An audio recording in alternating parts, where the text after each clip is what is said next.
Capitán América Centinela de la Libertad 31:50. Zorro Novelas Ligeras. Si quiere ayudarnos puede suscribirse a nuestro Patreon y podrá encontrar esta novela y algunas otras muy adelantadas. De verdad agradecemos a los que puedan ayudarnos, nos motivan a continuar día a día de todo corazón. Muchas gracias. 3 de noviembre de 2004. El empresario se levantaba como cada mañana, tras haber dormido una noche sin remordimientos. Dormía entre sábanas de seda y, a pesar de su reputación, dormía solo. No perdía tiempo preparándose por la mañana, porque el tiempo era algo de lo que disponía en un día. Nunca había sido madrugador. La carrera que había elegido siempre le había obligado a trasnochar. Sus sirvientes acudían a él como rémoras tras un tiburón, como lo habían hecho desde pequeño. Sin embargo, era un hombre, y por eso había renunciado a las cosas infantiles. Rara vez les hablaba con algo más que breves instrucciones. Mientras se duchaba, le colocaban el traje en un tocador con tanta pulcritud que, en cuanto se secaba, prácticamente se lo metía en la ropa. Su traje costaba más que todo el armario de la mayoría, y su Rolex, más que su coche. El periódico de la mañana y el móvil le llegaban en bandeja de plata mientras esperaba el desayuno sentado a la mesa. El mayordomo había planchado el papel para fijarlo al papel de periódico, de modo que ni siquiera se manchara las yemas de los dedos con la tinta. Lo que vio en el periódico le hizo sonreír. Al presionar el botón de su celular, pensó en lo bien que le había ido todo. Pero, ¿por qué sorprenderse? Siempre le había salido bien. Casi siempre conseguía lo que quería, e incluso cuando no, resultaba ser lo mejor. Todo en la vida fluía hacia él, y ni siquiera la muerte lo había vencido. Había hecho planes de contingencia, por supuesto, pero ahora eran innecesarios. Podía seguir adelante con su plan según lo previsto sin temor a más contratiempos, gracias al pueblo estadounidense. Hola, la respuesta sencilla pero apresurada que recibió desde el celular. ¿Seguiste mis instrucciones? Le preguntó al hombre del otro lado con la misma sequedad con la que les había hablado a sus sirvientes. Al pie de la letra, señor. Está en posición de hacer un gran negocio este trimestre. También formará parte del consejo asesor de Raytheon, United Defense, General Dynamics y el grupo Cross. Excelente. ¿Cómo estamos posicionados respecto a la adquisición Stark? Los estamos persiguiendo hasta el límite. A menos que igualen nuestro capital, no podrán evitar la adquisición. Excelente, dijo el empresario. Sin embargo, tengo fe en que lo harán. De hecho, confío en ello. ¿No quieres completar la adquisición? Preguntó el director financiero con un dejo de sorpresa, sorprendente dada su famosa serenidad. Digamos que tengo la vista puesta en un premio mayor. Cruzaremos ese puente cuando lleguemos a él. ¿Más grande que Industrias Stark? Es más grande que cualquier cosa. El empresario terminó la conversación y colgó sin molestarse en despedirse. Se escuchó un silbido de viento y el hombre de negocios suspiró antes de presionar el botón de su mesa de desayuno lacada y hablar a través de un micrófono directamente al auricular que usaba su mayordomo. No me van a molestar por unos minutos, dijo con tono áspero. Muy bien, señor.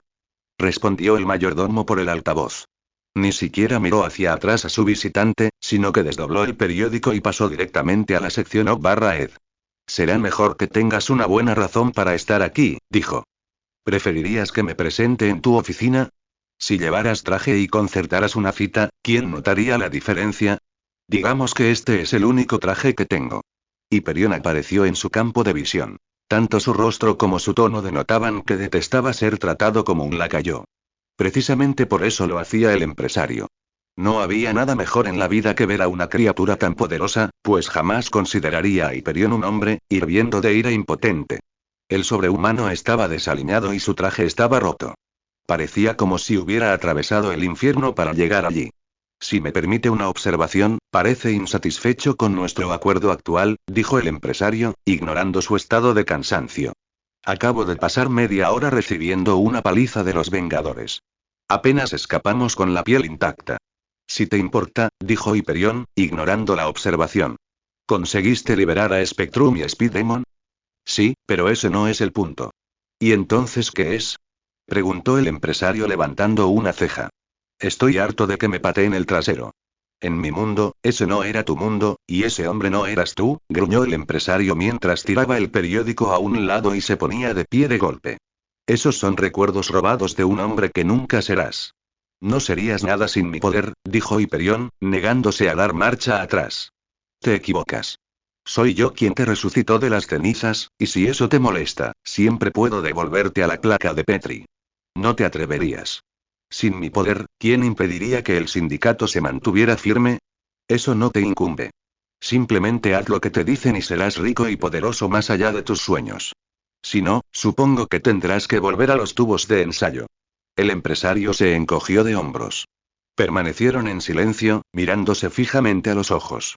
Hiperión estaba furioso por ser subordinado a una criatura tan inferior, pero no tenía otra opción. Sabía que sería muy fácil clavarle la mirada, pero temía las consecuencias. Conocía bien a este hombre y había presenciado algunas de las contingencias que había planeado. Sabía que no lanzaría una amenaza a menos que pudiera respaldarla. Tendría que esperar el momento oportuno. Confiaba en que su oportunidad llegaría. No soy tu lacayo, gruñó Hiperión. Claro que no. El empresario sonrió con la misma falsedad que un caimán. Eres mi socio. Hiperión no estaba convencido. Los Vengadores son solo una molestia. Me aseguraré de que estén demasiado ocupados con sus propios problemas como para interferir en tus actividades criminales. Mientras tanto, haz lo que te salga natural, pero intenta mantener un perfil bajo. Hiperión se giró hacia la puerta y vio el periódico esparcido por el suelo. Tomó la portada y emitió un gruñido de frustración desde lo más profundo de su garganta. ¿Por qué te conformas con manipular tras bambalinas? Con nuestro poder podríamos gobernar este mundo. Podrías ser el que aparezca en la portada de este periódico con todo nuestro apoyo. Ese es el error que se cometió en el mundo de tu doble. El empresario dijo. No terminó bien. Los hombres necesitan ser liderados por otros hombres. Les da la ilusión de control. Les ayuda a dormir por las noches. Refuerza su credulidad. De eso se tratan las elecciones. Entonces, ¿para qué hacemos todo esto? Preguntó Hiperión.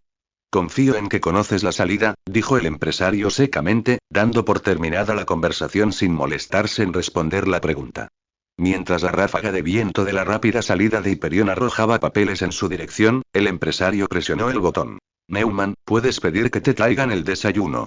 El empresario que ocultaba su rostro bajo una capucha carmesí recogió el periódico esparcido y volvió a ver el titular que confirmaba la capitulación del contrincante demócrata en las elecciones presidenciales. No le importó tanto, pues habría salido victorioso de cualquier manera. Sin embargo, sabía que la continuación de las políticas de esta administración haría que sus planes se materializaran con mayor presteza. Dios bendiga a Estados Unidos. Se dice que cuando una puerta se cierra de golpe, otra se abre. Bernadette Rosenthal no pensaba en eso mientras cerraba de golpe su propia puerta tras ella y se desplomaba en el sofá de 2 plazas que era la pieza central de su apartamento. Estaba tan agotada que tuvieron que inventar una nueva palabra para describir cómo se sentía. No había llorado tanto desde que era pequeña y la había dejado sintiéndose tonta y estúpida. No estaba sola. Parecía que más de la mitad de la ciudad de Nueva York se sentía exactamente como ella. Al menos, todos en la sede de la campaña se habían sentido así. Fue una noche que pareció durar 2 días, y con cada hora que pasaba, más esperanza se había visto aplastada hasta que al final se encontró preguntándose en qué país vivía. Se sumió en un sueño exhausto, completamente vestida, pero no debía de llevar más de 1 o 2 horas dormida cuando un golpe firme llamó a su puerta y la obligó a abrir los ojos. Era el tipo de golpe que parecía sacado de una novela de Kafka o Orwell, un golpe con autoridad absoluta. Tras un golpe así, uno esperaba abrir la puerta y ver hombres con uniformes negros y boinas anunciándole la llegada de un nuevo orden mundial y que era de los primeros en ganar unas vacaciones en los campos de reeducación. Se puso de pie de un salto y miró hacia la puerta, dudando si abrirla o no. Al acercarse, casi tembló, pero al final miró por la mirilla menos de un segundo antes de casi romper la puerta. Steve Rogers se balanceó hacia atrás sobre sus talones, sorprendido, con los ojos muy abiertos y el brazo echado hacia atrás para volver a golpear. Steve. Dijo, abrazándolo. De hecho, había desistido de intentar contactarlo hacía semanas, y esta noche era la última que esperaba poder hacerlo. La ira y la consternación que sentía desde su último encuentro se desvanecieron en cuanto lo vio. Bernie, respondió Steve, devolviéndole el abrazo con menos vigor. Pase. Por favor. Sé que tengo un aspecto desastroso, pero me alegra mucho que esté aquí. Bernie casi lo arrastró del brazo y lo llevó al sofá. No había planeado entrar, pero se sentía como si lo arrastrara una corriente mientras surfeaba. No podía hacer mucho al respecto. En realidad, ni siquiera sabía por qué había venido. Todavía llevaba el uniforme bajo una gabardina y lucía moretones de la batalla con el sindicato la noche anterior. Había visto los resultados de las elecciones y, de alguna manera, sabía que allí era donde tenía que estar. La visión, a pesar de lo que decían los medios, no era un robot. Ni siquiera era un androide como la antorcha humana original, que parecía humano por fuera pero era mecánico por dentro. La visión era un hombre sintético, con todos los atributos de un hombre normal. Sus órganos internos estaban hechos de material inorgánico, pero los tenía todos. Desde el tracto gastrointestinal hasta los conductos lacrimales, todo estaba incluido en su diseño. Su rostro rojo y sin pelo, junto con sus ojos negro azabache, le daban una apariencia inhumana, pero en todos los demás aspectos era anatómicamente correcto. En resumen, la visión tenía un corazón, y ese corazón estaba roto. Wanda había salido, y eso era lo mejor. Tras la reñida batalla contra el sindicato siniestro y su decepcionante huida, había expresado la necesidad de alejarse de la mansión por un tiempo. La avispa le había brindado esa oportunidad sugiriendo ir de compras. La visión la había animado a ir, pero él permanecía en la biblioteca. Se había quedado largo rato en el estudio donde los había descubierto, desplegando aquel hermoso dibujo de la mujer que amaba. No sabían que él lo sabía, y desde entonces apenas habían hablado fuera del trabajo. Sin embargo, ahora los veía con otros ojos. No se evitaban por falta de interés, sino todo lo contrario. No había hablado de esto con ninguno de los dos, pero sabía de alguna manera que tendría que resolverlo pronto. Recorrió la biblioteca flotando, buscando entre los libros de las estanterías altas el que había consultado tantas veces. No se sintió decepcionado. A pesar de haber estado allí tantas veces, rara vez había visto a otro Vengador aprovechar la enorme biblioteca de Tony Stark. Se había aprendido de memoria el libro, y también muchas de sus críticas, pero por alguna razón era especial para él. Le gustaba tenerlo en la mano. Ojear los lánguidos capítulos de Frankenstein de Mary Shelley, o el Prometeo moderno, le hizo pensar en la confusión que sintió al venir a este mundo y en el viaje que emprendió para encontrarse a sí mismo. Se dirigió a la parte desgastada del libro donde la creación del científico da inicio a su autoeducación, pues solo en las películas la criatura era una bestia sin mente, y comprendió por qué se sentía obligado a retomar esta obra en particular. Una de las obras que descubrió la criatura fue El paraíso perdido de Milton. ¡Qué vista tan odiosa, qué vista tan atormentadora! Bramó la serpiente al ver al hombre y a la mujer en un apasionado abrazo en el jardín del Edén. Así, estos dos, en un paraíso, abrazados el uno al otro, el más feliz Edén, disfrutarán de una dicha tras otra. Mientras yo soy arrojado al infierno, donde ni alegría ni amor, sino un deseo feroz, entre nuestros otros tormentos no es el menor, aún insatisfecho con el dolor y la añoranza. Era muy fácil sentir celos de la humanidad. Una hora después, la visión salió flotando de la biblioteca con otro texto antiguo. A pesar de todo el tiempo que había pasado rodeado de seres humanos en general y de los Vengadores en particular, aún temía comprenderlos tampoco. Sin embargo, había algo constante en la experiencia humana. Si amaba algo, no lo dejaba ir sin luchar. En este caso, el conflicto era inevitable. Quizás no era lógico, sino más bien algo visceral, de emociones y carne. Llevaría el conflicto a la raíz de su sufrimiento, y el árbol de su tormento caería. Flotó hasta la sala de preparación y presionó el botón que convocaría al Capitán América. La lucha contra el sindicato siniestro había sido brutal, y Bernie se quedó sin aliento al ver a Steve quitarse la gabardina. Su uniforme estaba roto y andrajoso, con manchas de sangre en algunos puntos, y nunca lo recordaba volviendo de una pelea con tan mal aspecto desde que estaban juntos. Se alegró tanto de verlo que no le prestó atención a los moretones visibles en su rostro, ni a un bulto particularmente grande en la nuca. Él se sentó como ella le había pedido y ella tomó su abrigo con dedos insensibles, mientras una parte de su cerebro aún realizaba lo que pretendía hacer, antes de ver que un corte de 30 centímetros atravesaba el pecho de Steve, dejando al descubierto la microscópica cota de malla bajo la tela azul. Si hubiera llevado una camisa normal, lo que fuera que lo hubiera hecho lo habría destripado. Steve comenzó. Tengo una pinta horrible, ¿verdad? Rió Steve, pero hizo una mueca de dolor al sentir el castigo de sus costillas magulladas. Solo me duele cuando me río. Te ves tan mal como yo, dijo Bernie, con los ojos aún irritados por las lágrimas que había derramado la noche anterior.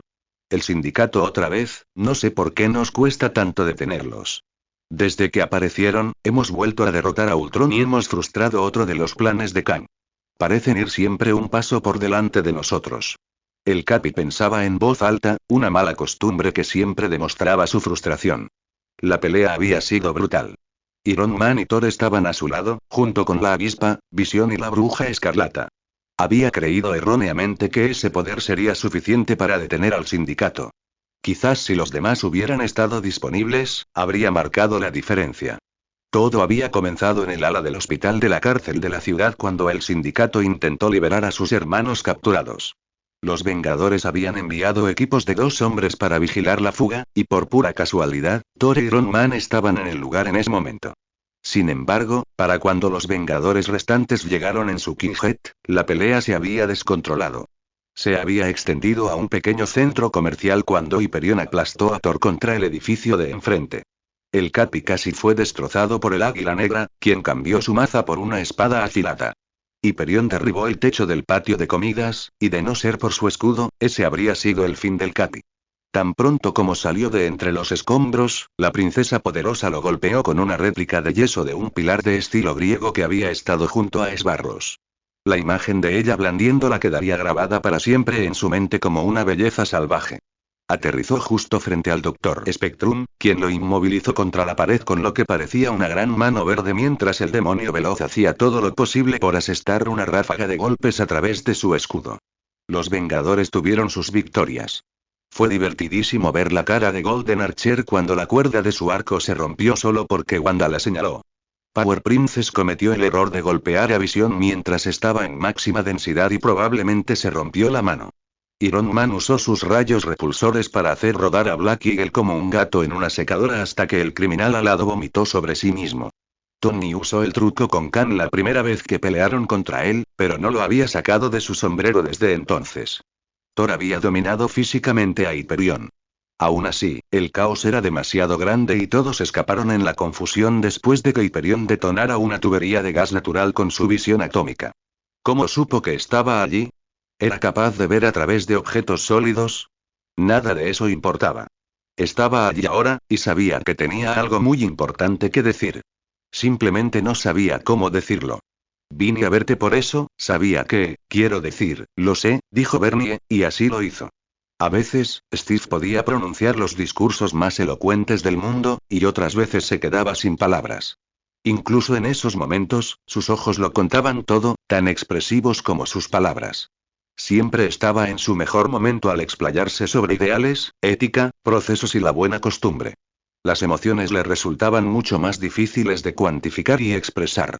Bernie se sentó junto a él en el sofá y tomó una de sus manos maltratadas, con sumo cuidado de ser delicada. Lo miró a los ojos y esperó que los suyos contaran la historia tan bien como los de él. Lo había extrañado, y sabía que él la extrañaba. Solo había sido un error bien intencionado suyo lo que los había separado, y era un error que ya no importaba tanto. Siento no haberte devuelto la llamada, susurró Steve. Lo siento por tantas cosas. Sé que solo hacías lo que creías correcto. Nunca usaste nuestra relación para pedirme nada, sin importar la presión que te ejercían los demás. Debería haberlo visto. Lo siento mucho también. Ojalá pudiera explicarlo todo. Bernie dijo. He estado trabajando mucho en esto, y cuando me pidieron que, ya sabes, no fue nada diferente a lo que pasa siempre en Washington DC. No fue hasta ese día en el deli que me di cuenta de lo equivocado que estaba. Planeaba aprovecharme de ti, pero no pude hacerlo. Me daba vergüenza e intenté ocultarlo, pero salió a la luz de todos modos. Steve le soltó la mano y se levantó, cojeando ligeramente mientras caminaba hacia la ventana. Aún no se había recuperado del todo de las heridas que lo llevaron al hospital, y la paliza que había recibido esa noche no había ayudado. Vio un destello de luz en el alféizar y cogió lo que parecía un costoso anillo de diamantes. Parecía que ella había intentado tirarlo por la ventana, olvidando que vivía en un rascacielos y que las ventanas no se abrían. La última vez que lo vio, lo llevaba en el dedo. Veo que las cosas no salieron bien con tu prometido, dijo Steve con serenidad. ¿Sabías que estaba comprometido? Bernie también se había esforzado por ocultarlo. Atención al detalle, explicó mientras levantaba el anillo. Bueno, fue un error, y. Ahora era ella la que tropezaba. ¿Fue por mi culpa? Preguntó Steve con un dejo de culpa. No y sí y no lo sé. Bernie se levantó y literalmente le tiró uno de sus cojines. No me debes ninguna explicación. No me debes nada, le aseguró Steve, dejando con cuidado el anillo en el alféizar de la ventana. Me siento fatal porque por fin fuiste tan sincero conmigo y te mentí. Bernie sintió ganas de llorar, pero era como si su pozo de lágrimas estuviera vacío. Hay tantas cosas que quiero decir, pero no sé por dónde empezar, dijo Steve. Nada de lo que pasó antes me importa. ¿Estás seguro? Sí, dijo Steve, ofreciéndole la mano como un caballero que le pide un baile. Se quedaron de la mano frente a la ventana, contemplando una mañana neoyorquina. Incluso a esa distancia, podían oír el bullicio. La vida seguía en Nueva York a pesar de los ataques terroristas, los ataques de robots gigantes, las plagas demoníacas y las elecciones decepcionantes. Es una vista bonita, dijo Steve. Me recuerda a la azotea. ¿Qué azotea? Preguntó. Creía que te lo había contado, acerca de la azotea, cuando me visitaste en el hospital. Steve, intenté visitarte, pero no me dejaron entrar. Había demasiada gente que decía conocerte, así que tuvieron que aislar a tu pupilo. Steve se quedó paralizado por la confusión por un momento, rebuscando en sus recuerdos de haberle contado a Bernie su historia en aquella habitación oscura. La memoria era, para él, una maldición. No olvidaba fácilmente, o a veces, nunca. Sabía que había sufrido una conmoción cerebral, pero no podía atribuir a alucinaciones ni sueños lo que recordaba. Era tan real. Ella tenía que haber estado allí. Entonces el momento pasó y lo ignoró. Nada de eso importaba. Volvería a contar la historia si fuera necesario. Durante la hora siguiente hablaron de muchas cosas sobre errores y perdón, pero como siempre, volvió a su historia. Quería ser completamente sincero con ella porque le había costado tanto darse cuenta de que ella era lo que siempre había deseado. Tapa. Febrero de 1940. Fue el momento en el que se dio cuenta de que esto era lo que había deseado desde siempre. Reinaba un caos total. Hombres gritando, mesas volcadas, el traqueteo de las ametralladoras y el satisfactorio sonido de las balas al rebotar en el escudo triangular de titanio que había sostenido por primera vez en sus manos apenas unas horas antes. Minutos antes, había sentido miedo y vergüenza por tener miedo, pero en cuanto la primera bala pasó junto a su cabeza, todo se fue al traste. Estaba en medio de la acción, golpeando, pateando, agachándose, corriendo y surcando el aire con saltos acrobáticos imposibles. Había visto los rostros de sus enemigos pasar de la risa a la ira, la rabia, la frustración y, finalmente, el miedo en cuestión de segundos. No podía expresar la satisfacción que sentía al borrarles la sonrisa de la cara. Este grupo de quintacolumnistas fue el primero en ver al Capitán América en acción, y jamás lo olvidarían mientras vivieran.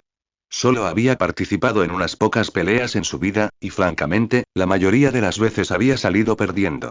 Fue solo esa noche de 1940, rodeado de simpatizantes nazis en una falsa cabaña de los alces que usaban como cuartel general, que comprendió su verdadero propósito. Su corazón latía con fuerza y la adrenalina se disparaba, y si alguien mirara esos grandes ojos azules, vería la intensa mirada que Miguel Ángel inmortalizó en su David. La mirada de un hombre que finalmente, por fin, ha visto al enemigo para el que fue creado. Aunque se habían tomado muchas fotografías de esa estatua, rara vez había alguna que se dirigiera directamente a esos ojos. Porque era difícil mirar a los ojos de hombres como Alejandro, Aníbal o Carlomagno. Difícil mirar a los ojos de un hombre que nació para la batalla, y solo para eso. Puedes entrenar a un hombre día y noche. Puedes uniformarlo y decirle que es soldado. Pero hasta que la primera bala pase junto a su cabeza, hasta que sienta el primer aliento fétido de la muerte en la nuca, no lo entenderá. Ese primer mordisco de miedo es como la mordedura de un vampiro, pero extrañamente parece inundarte de sangre en lugar de quitártela. En instantes olvidas que se suponía que debías tener miedo y solo piensas en lo que te entrenaron para hacer. Ese momento llegó cuando la primera bala del 38 rozó el escudo de Steve, y cargó hacia la lluvia de disparos. En ese momento, se dispersaron como alfileres de pato. Los que estaban desarmados intentaron someterlo aplastándolo, frustrando a quienes tenían armas de fuego, pero al cabo de un momento, su pequeño montículo de cuerpos entró en erupción como un volcán con una explosión estrellada que irrumpió en la cima. Luego la silla le golpeó en la nuca. Está inconsciente. Una voz fría lo atormentó mientras se deslizaba hacia la inconsciencia como un niño gordo en un trineo engrasado. Ahora, vamos al grano. Tapa. Un mes antes, el autobús de Fort Benning abrió su puerta plegable y los oficiales recién nombrados salieron en tropel. Habían pasado 14 semanas en la escuela de aspirantes a oficiales, donde habían aprendido a liderar soldados. Habían aprendido a leer mapas, marchar en formación a lo largo de enormes distancias, trabajar duro sin dormir bien, resistirse a los interrogadores y hacer todo esto como un caballero. Mientras Steve miraba la barra de oro en su cuello, que pronto sería reemplazada por 2 de plata, no pudo evitar pensar en su padre. Cuando se puso este uniforme y rango, le esperaba una guerra. Para Steve, él era quien esperaba la guerra. Los ingenuos del Capitolio seguían con la cabeza enterrada, aunque los nazis estuvieran en el camino empedrado a París. Aunque los japoneses estuvieran en posición de atacar Filipinas. Aunque Gran Bretaña gritaba a todo pulmón pidiendo ayuda como Firewall en las garras de King Kong. Por eso se había opuesto al plan desde el principio, y nada había cambiado desde que se tomó sus vacaciones en Fort Benning. Hacía frío en el campamento Leleith. La plaza de armas estaba vacía de formaciones, pues los pragmáticos suboficiales encontraban razones para mantener a sus soldados dentro de los barracones y los edificios del cuartel general. Mentalmente, los imaginaba a todos a gatas, fregando cada centímetro del suelo con cepillos de dientes. Georgia no había sido tan fría, aunque a veces lo parecía. El día de Navidad, sus instructores los hicieron marchar por la nieve durante horas y los hicieron cantar Feliz Navidad todo el tiempo. Cantar desperdicia calor corporal, y más de un hombre cayó por hipotermia. El OCH era un proceso de selección, y sin embargo, para él no parecía tan difícil. De hecho, era pan comido. Desde que bebió ese elixir burbujeante y dejó que los rayos Vita le impregnaran el cuerpo, parecía que encajaba en el ejército como un guante. Era como si hubiera sido hecho a medida para ser soldado. En muchos sentidos, así era.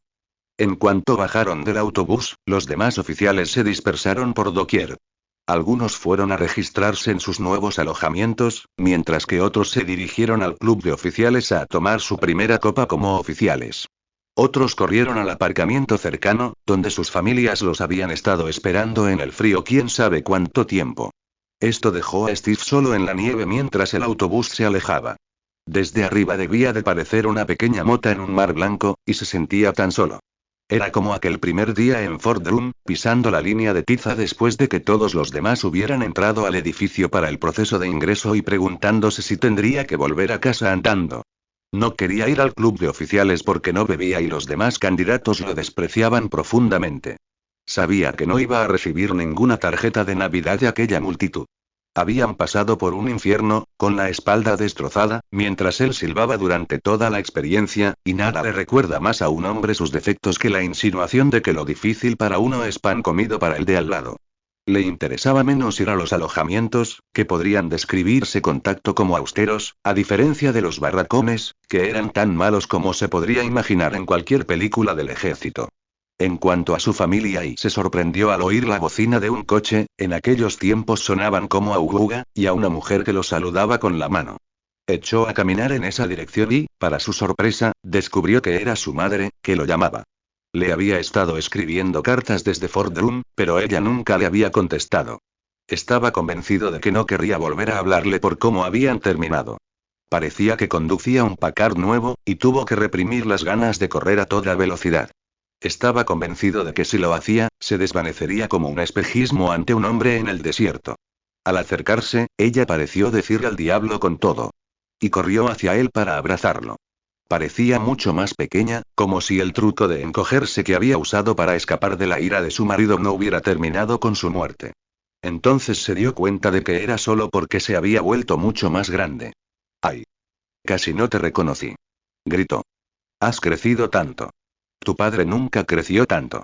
Pero nunca olvidaré tus ojos, Stevie. Tienes los ojos de tu padre. Steve mordió el labio, tratando de contener las lágrimas que ella dejaba fluir. Siento mucho todo lo que dije. Tenía mucho miedo. Mamá, y entiendo si no quieres verme, pero, mamá, y esperé tanto tiempo para verte y mamá, y Stevie. Hace frío aquí fuera. ¿Quieres entrar? Ella empezó a reír. Oh, sí, Stevie, se me ha congelado el trasero. Tapa. ¿Quién es esta encantadora joven, Rogers? Preguntó el general Phillips.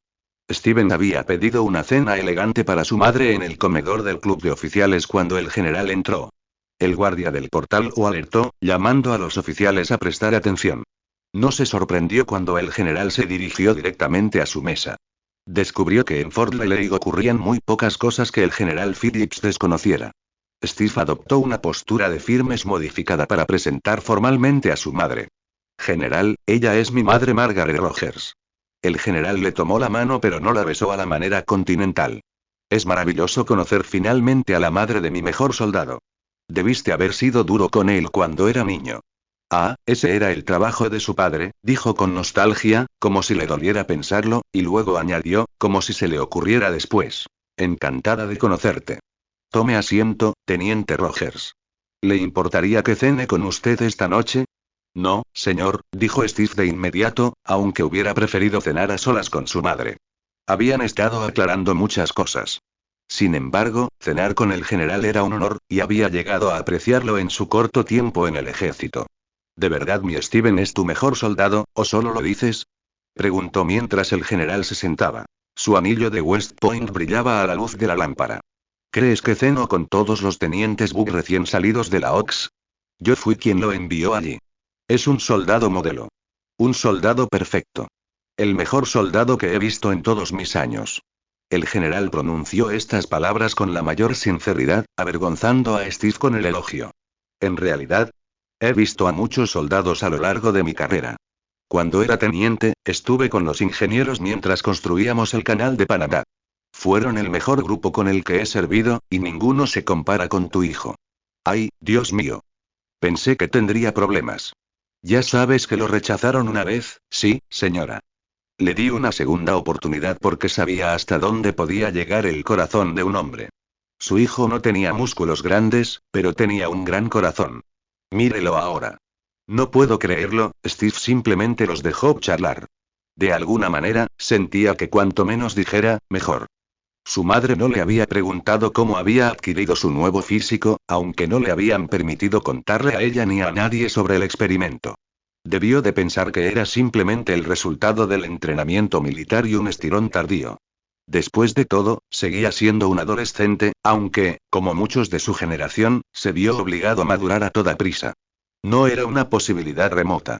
Simplemente se preguntaba qué papel desempeñaría el general en este pequeño drama.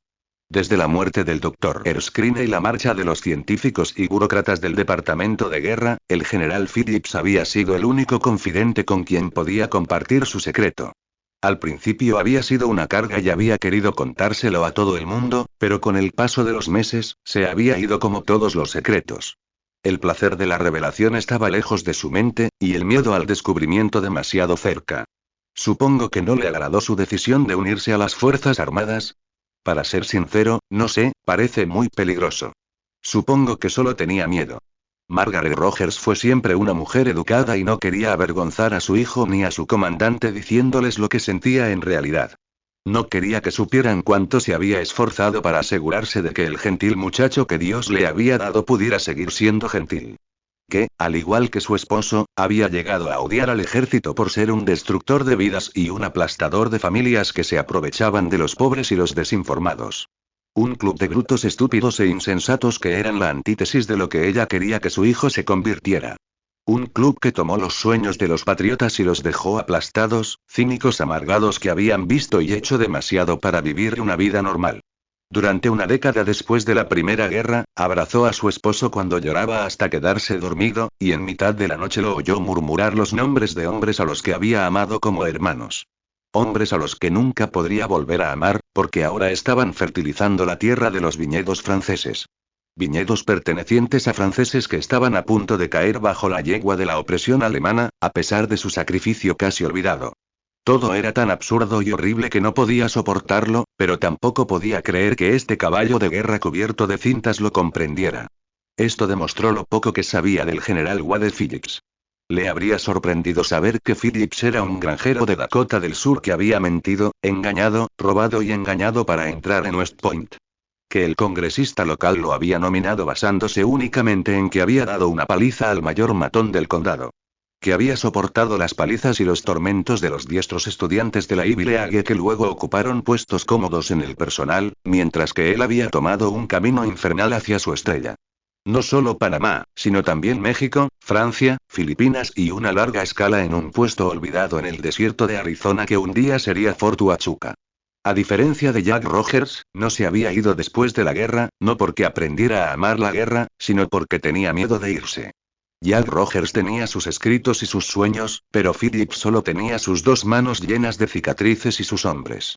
Sin ellos, no tenía nada. Ni siquiera un descenso de mayor a teniente primero después de la guerra pudo convencerlo de dejar a sus hombres. Perseveró ante el fuego de la guerra y las dificultades de la paz. Tenía su propia idea de lo que era el ejército, y sus hombres eran lo primero que tenía en mente. No tiene que preocuparse por su hijo, señora Rogers. Es un ayudante general y uno de mis oficiales de Estado Mayor. No se enfrentará a nada más peligroso que un par de cortes de papel. Además, ambos sabemos que los del Capitolio no nos dejarán involucrarnos en el altercado de Europa. Steve bajó la cabeza avergonzado por lo que el general acababa de decirle a su madre. ¡Ay! Steve, lo reprendió su madre. No nos mires con esa cara de perro colgado. No tienes nada de qué avergonzarte. Tu padre y yo no te criamos pensando que tenías que ser una especie de tipo duro para ser hombre. Estoy muy orgullosa de ti. Ella no se dio cuenta, aunque podía leer su lenguaje corporal también, de que él no se avergonzaba de eso. Se avergonzaba porque era una mentira monumental. Tapa, tú y tu madre se reconciliaron después de todo, dijo Bernie con una sonrisa. Me alegro. Ojalá las cosas hubieran sido tan fáciles con mi madre. Nada en la familia es fácil, pero creo que el general Phillips lo entendía. Por eso interrumpió la cena esa noche y por eso hizo todo lo posible para tranquilizar a mi madre. Si no te molesta que te pregunte, ¿cómo hizo tu madre para comprarse el coche nuevo? Para 1940, la economía empezaba a mejorar. Las cosas eran más baratas, los salarios subían, y ella tenía 2 hijos en el ejército que le enviaban sus cheques. Como oficial, me pagaban incluso más que a Frank. A él también le molestaba mucho. Me encontré con él en 1940 mientras estaba de permiso en tierra en Newport News. Fue un viaje infernal, pero me alegré de haberlo hecho. No dejaba de saludarme con gestos británicos y decir sí, señor, cada vez que me ponía duro con él. Me dijo que ese día lo transferían a la flota del Pacífico. Nos lo pasamos genial ese día. Los ojos de Steve estaban fuertemente cerrados, siempre había estado muy emocionado por su hermano, quien había significado tanto para él. Sé que no es fácil hablar de ello, pero tu madre se volvió a casar alguna vez. Nunca lo hizo, dijo Steve. A veces desearía que se hubiera vuelto a casar y formado otra familia, porque aún era joven. En aquel entonces, yo no era tan fácil. Cuando eras viuda con hijos adultos, las citas no se consideraban nada apropiadas. Mi madre se preocupaba muchísimo por lo que los demás pensaran de ella. Después de lo que pasó después, simplemente no lo sé. Quizás hubiera cambiado por completo. Quizás aún tendría familia. Bernie se acercó a Steve en el sofá y lo abrazó, sintiendo la áspera barba incipiente y la cota de malla de su camisa. Todo lo que había sucedido en todos los años desde que le reveló su verdadera identidad, y ella aún no podía creer que fuera el Capitán América. La ilusión era así de real. Cuando tenía puesta la máscara y el escudo alzado, proyectaba una invulnerabilidad que lo hacía parecer verdaderamente inmortal. La primera vez que lo vio en acción, su corazón se aceleró, pero la primera vez que lo vio enfrentarse a un enemigo casi se detuvo. Pero se dio cuenta de que este era el hombre del que se había enamorado en primer lugar. Este tipo genuino y bondadoso, con sus costumbres anticuadas y su perspectiva sensible de la vida, que era el polo opuesto del gladiador con el escudo estrellado. Se preguntó si estos 2 hombres podrían alguna vez vivir juntos o si no habría suficiente espacio en Dodge City para ellos dos. Tapa. Después de que su madre se marchara sana y salva en su nuevo Packard, Steve y el general se quedaron solos. Se giró hacia el hombre mayor, que estaba encendiendo una pipa. En aquellos tiempos, parecía una regla escrita que todos los generales debían fumar en pipa. Será más fácil, hijo, le aseguró el general. Señor. Las medias verdades y las mentiras descaradas. Ya sabes a qué me refiero. Cuando estaba en la guerra, escribía una y otra vez que todo iba bien y que pronto volvería a casa. Todos los días, todas las noches, aunque no sabía si habría comida, agua o siquiera aire para respirar al día siguiente. Algunos días, los unos nos echaban tanto gas mostaza que no podíamos quitarnos las máscaras ni siquiera para beber, y me preguntaba si tendría que elegir entre morir de sed o que se me hundiera la garganta en los pulmones. ¿Crees que alguna vez le conté a mi familia sobre esos días? No. Se esfuerzan por imaginar lo peor. Tendrás la ventaja de una identidad secreta, así que cuando estés actuando como un héroe ingenuo, no tendrán que preocuparse. Pueden pensar que ese tipo es el hijo de alguien más. Eso te da una enorme ventaja sobre el soldado raso. Sí, señor. Sí, señor, ¿está de acuerdo conmigo o sí, señor, puede callarse ahora? Steve simplemente sonrió y dijo: sí, señor. Caminaron un rato bajo el frío cortante, ya que el general se había ofrecido a acompañarlo para registrarse para los puestos de oficial y le había prometido uno de los menos objetables. ¿Cuál es la misión de la infantería? Le preguntó, uno de los datos que les habían inculcado a todos los candidatos a oficial. Para matar al enemigo en combate cuerpo a cuerpo, señor, repitió Steve. ¿Cuál es la misión de la caballería? Tomar y mantener territorio enemigo y crear condiciones duraderas para la estabilidad, señor. ¿Cuál es la misión del cuerpo aéreo? Para lograr y mantener la superioridad aérea, señor. ¿Cuál es la misión del ayudante general? Preguntó finalmente. La mente de Steve se quedó en blanco. ¿No te enseñaron eso, verdad? Sonrió el general Phillips. No, señor. La misión del ayudante general es organizar el ejército y poner orden en el caos de una burocracia sobrecargada y desnutrida. El general Phillips dijo. Mis palabras, no las del manual de entrenamiento. Nuestra misión es tomar un pajar de reclutas y encontrar la aguja. La aguja afilada que más herirá al enemigo. Tú eres esa aguja, hijo. Steve miró al general y vio que hablaba totalmente en serio. Memoriza esto. La misión del Capitán América es inspirar a la juventud estadounidense para aumentar el reclutamiento militar, el orgullo por el servicio y el compromiso con la nación. No puedes ganar esta guerra solo. No es tu misión ganar esta guerra solo. Cuando cabalgaba con la caballería, me enseñaron que mi primera responsabilidad era con mi caballo. Bueno, en tu caso, y con la especial confianza que se te ha depositado, tu primera responsabilidad es con esos soldados. No lo olvides nunca, hijo. No lo olvidaré, señor. Se lo prometo. Ni siquiera tienes que decir la palabra, soldado. Lo veo en tu cara. Esa palabra espero, ¿y qué es? No hay guerra, señor. El Congreso hace la vista gorda ante Europa, como usted dijo. Hijo, lo único peor que la incertidumbre es la certeza. Por desgracia, estoy seguro de que eso cambiará. En cuanto el contable adecuado les entregue la hoja de contabilidad adecuada a esos hijos de puta, todos se subirán al carro de la guerra en un abrir y cerrar de ojos. Una de las palabras elegantes que aprendí en el Point es patriotero. Es una palabra un tanto complicada que básicamente significa que quien quiera que hable de ella es gruñón y no le cae bien nadie. No le importa matar japoneses o alemanes, pero tampoco le gustan los ingleses ni las ranas. Otra palabra elegante que aprendí es belicoso. Eso significa que han desbaratado el carro de los malhumorados y están deseando pelear. Alemán y japonés, tengan cuidado cuando los patriotas se conviertan en belicosos. Ya vi todo esto en 1914, cuando eran la chispa de su padre. Dicen paz cuando quieren dinero, y dicen guerra cuando quieren más dinero. Es muy fácil mandarlos al diablo con todos esos cabrones, pero juramos protegerlos. Cabrones y todo. ¿Y a dónde me deja eso, señor? Te deja con un gran peso sobre los hombros, hijo. Es tu responsabilidad inspirar a estas tropas, porque son ellas las que van a ganar o perder esta guerra. Lo que los de ese edificio blanco nunca entenderán es que existe el bien y el mal. No podemos permitirnos que el mal pase desapercibido. Creo que nuestro presidente ha comprendido esto, pero el resto de los veteranos son un poco más lentos. Lo que está sucediendo en Europa y Asia es un mal que vamos a encontrar en nuestra propia casa. Tapa. Al día siguiente comenzó el entrenamiento de Steve. Mientras el resto de los candidatos a oficiales eran transferidos a sus unidades, donde se convertirían en oficiales de Estado Mayor y jefes de pelotón, Steve Rogers fue escoltado a un edificio en la esquina del puesto, que era un hangar de aviones abandonado de la Primera Guerra Mundial.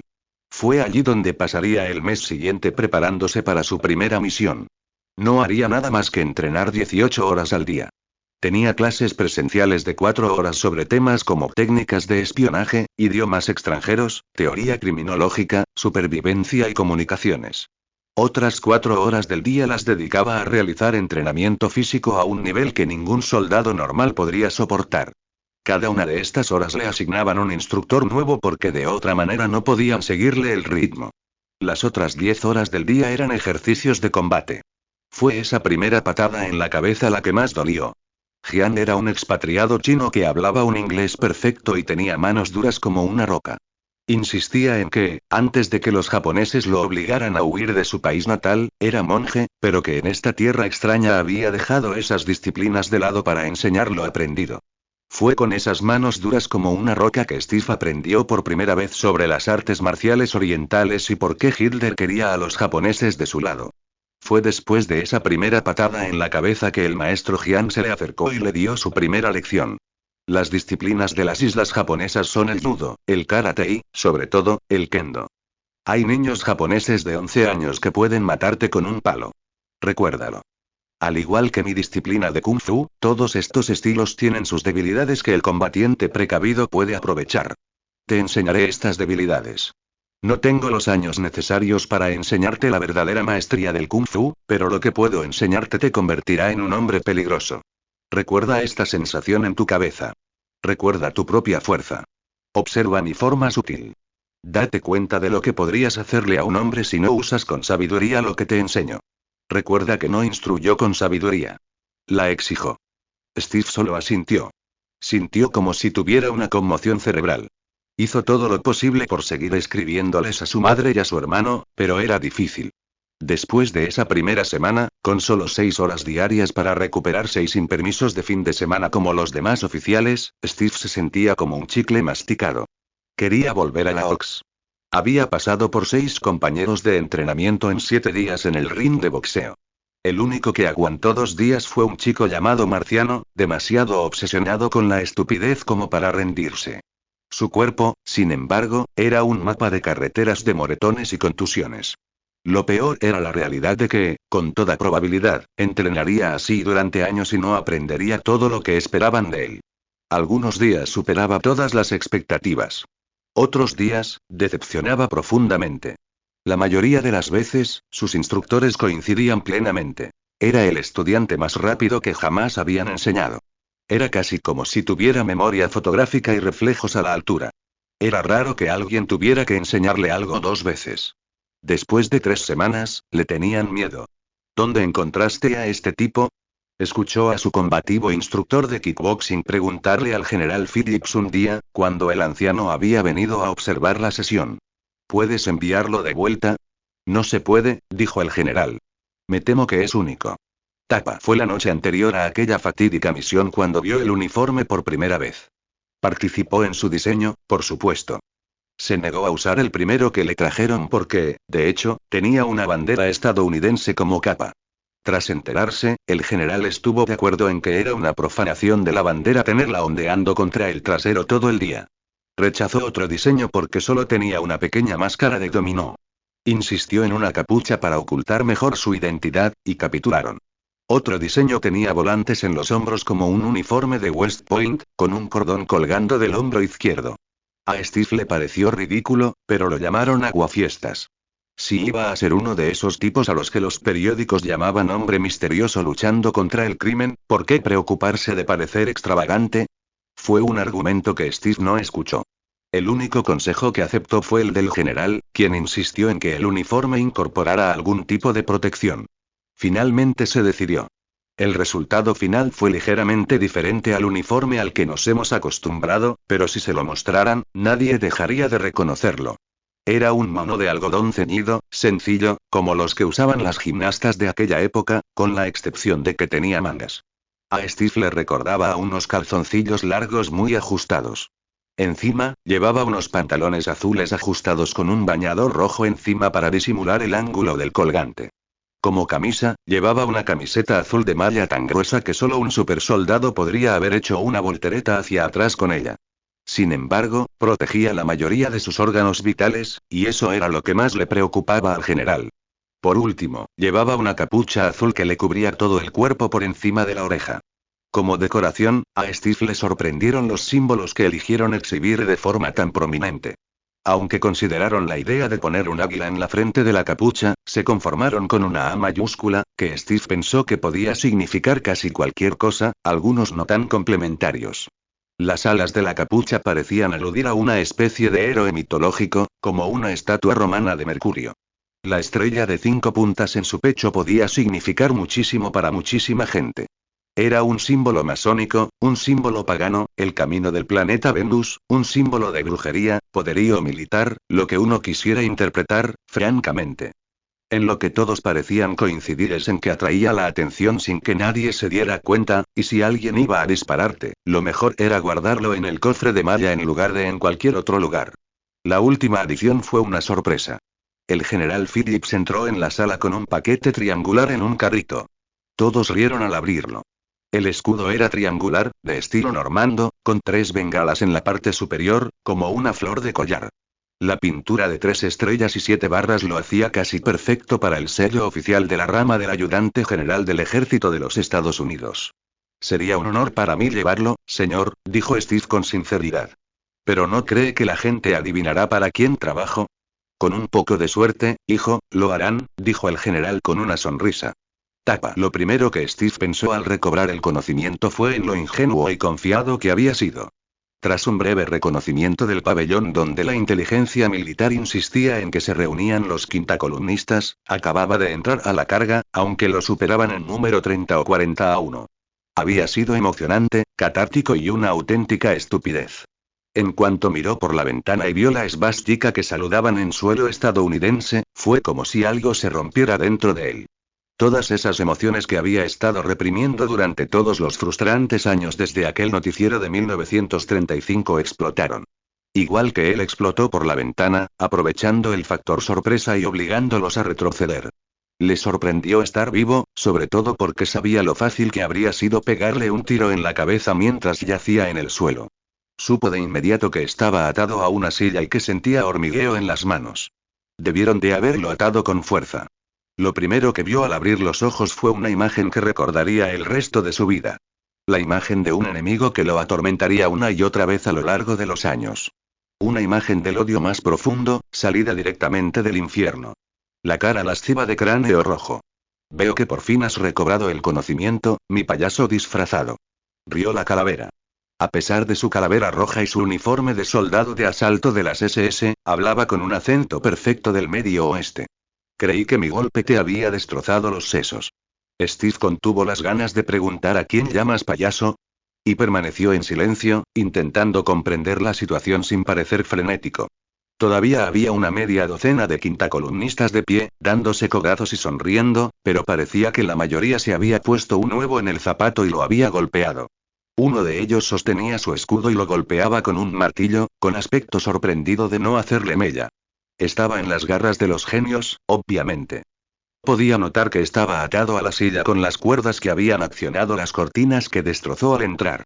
Esto sería demasiado fácil. No sé quién eres, ni quién te crees, pero antes de morir me dirás para quién trabajas. No te equivoques, payaso, morirás. Nadie ha visto el rostro de Cráneo Rojo y ha vivido para contarlo. Para todo hay una primera vez, dijo Kat con voz tranquila, y se puso de pie de un salto con un chasquido. Las cuerdas que lo sujetaban resistieron, aunque se deshilacharon y se desenredaron cuando partió la silla por la mitad. Las expresiones en sus caras no tenían precio. Imposible. Balbuceó la calavera, con los ojos abiertos de par en par por la sorpresa. Nadie es lo suficientemente fuerte para ir. El Capi le lanzó un trozo de la silla a Cráneo Rojo con todas sus fuerzas, y el hombre quedó demasiado aturdido como para agacharse. Lo recibió directamente en la cara y fragmentos de Cráneo Rojo salieron disparados en todas direcciones como confeti. Steve deseó que esa no hubiera sido realmente su cara. Se lanzaron contra él de inmediato, sin imaginar que el hombre que momentos antes estaba inconsciente pudiera ser una amenaza. Se equivocaron, pues nunca se habían enfrentado a un supersoldado. A los 2 primeros los agarró por la pechera de las camisas y los estrelló en el aire. Esquivó el puñetazo de otro y conectó un uppercut devastador. El que había estado detrás del cráneo recibió una patada en la cara que le costó los 2 dientes delanteros. Cuando vio la sombra del último cobarde detrás de él, con el arma en alto, realizó una espectacular voltereta hacia atrás que lo colocó detrás del hombre en el momento en que el arma se disparó. Mientras el hombre giraba, se agarró la muñeca y el cuello, obligándolo a apuntar el arma hacia donde no le haría daño. El hombre, incluso muerto de miedo, no era rival para su fuerza. Era como luchar con un niño de 8 años. Obligó al hombre a soltar la pistola y oyó un crujido salir de su muñeca. Los ojos del hombre se le salieron de las órbitas mientras lo levantaba del suelo sujetándolo por el cuello. El último hombre que quedaba estaba desarmado y estaba atacando a Cap con su propio escudo, pero su propio amigo lo golpeó primero cuando Cap lo arrojó hacia él. Tras pisarle el cuello al último matón y arrebatarle el escudo de las garras, el Capi se aseguró de que todos sus adversarios quedaran inconscientes. Fue solo en ese momento que se dio cuenta de lo que había hecho. Todo había sucedido tan rápido que no tuvo tiempo de pensarlo. Había ganado. Así de fácil. Se acercó al derrotado Cráneo Rojo y vio con sorpresa que había sido uno de los hombres que habían estado en su renacimiento. Un contratista de defensa muy rico e importante. En cierto modo, todo tenía sentido. Ninguno de sus planes había sido saboteado por los quintacolumnistas. Hasta el día de hoy, el Capitán América no sabía si ese primer adversario torpe estaba motivado por la creencia en el nazismo o por simple codicia. Al final, en realidad no importaba. Tapa. El general Phillips estaba furioso. Dejaste escapar a 3/4 partes de la quinta columna y casi te clavan el pellejo en la pared. Le gritó al joven de cara roja bajo la máscara azul. Se suponía que debías esperar a la policía y a los periodistas y liderar la redada, no saltar como un vaquero y dejar que te maten. Después de todo el tiempo, el dinero y las horas de trabajo invertidas en tu entrenamiento, todavía no entiendes que no eres un ejército de un solo hombre. Ingenuo. Lo siento, señor, pero capturé al líder de sí. Arthur Manxman. Uno de nuestros principales ingenieros industriales y nuestro aliado más cercano en la preparación para la guerra. Deberías habernos avisado antes de que la prensa lo supiera. Ahora estamos en un lío. Steve se mantuvo en la posición perfecta de atención, recibiendo la reprimenda, tal como le habían entrenado. Nada de lo que le dijera al general cambiaría las cosas. Ambos sabían que esta era su primera misión y que cometerían errores. Fue entonces cuando el Capitán América se dio cuenta de que él y el general no estaban de acuerdo en su papel. El general quería que fuera una especie de herramienta de propaganda, haciendo apariciones personales en lugar de arriesgarse, y él solo quería luchar. Pero tan pronto como empezó a enfurecerse, se detuvo bruscamente. Siento gritarte así, hijo. Es solo que, todos los altos mandos del Departamento de Guerra se alegraron mucho cuando supieron que atrapaste a Cráneo Rojo, y que te cubrieron en los periódicos adecuados. Cráneo Rojo es el principal agente nazi. Un asesino a sangre fría y un individuo verdaderamente despreciable al que recurren cuando todo lo demás ha fallado. El problema es que ahora sabemos con certeza que Manxman no es Cráneo Rojo. Señor. ¿Cómo lo sabe? Preguntó Cap, quizá con impertinencia, pero con el tiempo su forma de dirigirse al general se fue volviendo cada vez más informal. Porque la inteligencia militar sabe con certeza que Cráneo Rojo es alemán. Manxman es tan estadounidense como el pastel de manzana. Eso significa que Manxman fue engañado por Cráneo Rojo. Era un peón. Creímos haber pescado un marlin, pero terminamos con un guppy. A la semana siguiente, los titulares dejaron de ser el nuevo héroe Capitán América destroza red de espionaje y se convirtieron en la amenaza de la quinta columna en nuestras costas. El ánimo patriotero del país persistía, pero la belicosidad no aparecía por ninguna parte. Al fin y al cabo, solo era 1940, y lo que ocurría en Europa no era nuestro problema. El Capitán América había aparecido en escena, junto con hombres misteriosos como el Ángel Vengador, el Destructor y el Padre Tiempo. ¿Alguno de ellos marcaría la diferencia? Esa era la pregunta que atormentaba a Steve al acostarse esa noche. No sabía, no tenía forma de saberlo, que fuera de la burbuja del campamento Leleig y sus asuntos militares se rumoreaba. Que su nombre estaba en boca de todos. Que había algo indefinible que lo separaba de los hombres misteriosos ligeramente espeluznantes y las maravillas extravagantes como la antorcha y Namor. El Capitán América fue una sensación de la noche a la mañana. Tapa. Así que, ya ves, Bernie, nunca quisieron ni necesitaron que yo combatiera el crimen. Querían un chico de póster. El tío Sam no les convenía, así que buscaron algo nuevo. Lo entiendo perfectamente, Steve, dijo mientras bebía su chocolate caliente. No tenía ni idea de por qué lo había preparado. Quizás solo porque empezaba a hacer mucho frío afuera. Él no había tocado el suyo. Se pusieron manos a la obra. Loncheras, cómics, apariciones en orfanatos, de todo. Nunca en mi vida me he sentido tan impostor. No eras un impostor, Steve, solo un soldado que cumplía órdenes, dijo Bernie. Ese es el problema. Era joven y no sabía muy bien qué hacer con el poder que me habían dado. Así que al principio simplemente seguía órdenes, pero con el tiempo, mi padre no me había criado para ser un autómata así. Me había criado para pensar, razonar, objetar y disentir si era necesario. Eso era lo que me llevaba a tener conflictos con los altos mandos que intentaban manipularme para sus propios fines. Descubrieron demasiado tarde que, después de todo, no era el soldado perfecto. Entonces, la alarma de su identificación de Vengadores empezó a sonar. No era la alerta normal, que era un pitido educado que indicaba que había un mensaje. Era la que significaba Vengadores, reúnanse. Lo siento, Bernie, tengo que irme, terminó la frase por él. Cruzaron la distancia que los separaba y se abrazaron firmemente. En cuanto termine, pase lo que pase, volveré contigo en cuanto termine. Te lo prometo. Nunca le había oído hacer esa promesa, y al separarse del abrazo, se estremeció al sentir la barba incipiente rozarle la mejilla y sus labios presionarse contra los suyos. Cerró los ojos y aspiró profundamente, devolviéndole el aliento, haciéndole saber que estaba bien. Haciéndole saber, sin lugar a dudas, que deseaba que volviera. Aunque ambos sabían que debía darse prisa, Steve Rogers y Bernie Rosenthal se quedaron allí unos segundos y disfrutaron del momento al máximo. Tapa. El capitán irrumpió en la sala de reuniones justo cuando la visión había calculado que lo haría, y no había sorpresa en su rostro al ver que la visión era el único Vengador esperando en la sala de espera. Eran los dos primeros en llegar tan a menudo que todo era casi como siempre. Casi. La visión era quien sabía que no era así. Por sorprendente que fuera imaginarlo, fue el demasiado humano capitán quien hizo la vista gorda ante el aspecto emocional de las cosas, y la inhumana visión quien se dejó abrumar por ello. ¿Cuál es el problema?, dijo el capitán, siempre yendo al grano. Incluso cojeando, con su uniforme desgastado y andrajoso, estaba listo para entrar en acción. Esa es la pregunta, ¿no?, respondió la visión. Eso llamó la atención del capitán. Era muy raro, casi inaudito, que la visión respondiera a una pregunta con otra pregunta. Siempre se enorgullecía de tener respuestas, o al menos una observación. ¿De qué se trataba la alerta, visión?, preguntó Cap sin ninguna muestra de paciencia. Le pido disculpas, capitán. Solo necesitaba hablar con usted en privado y sabía que era la forma más rápida de llamarlo. ¿Y qué pasa con los demás? Me encargué de que fueras el único convocado.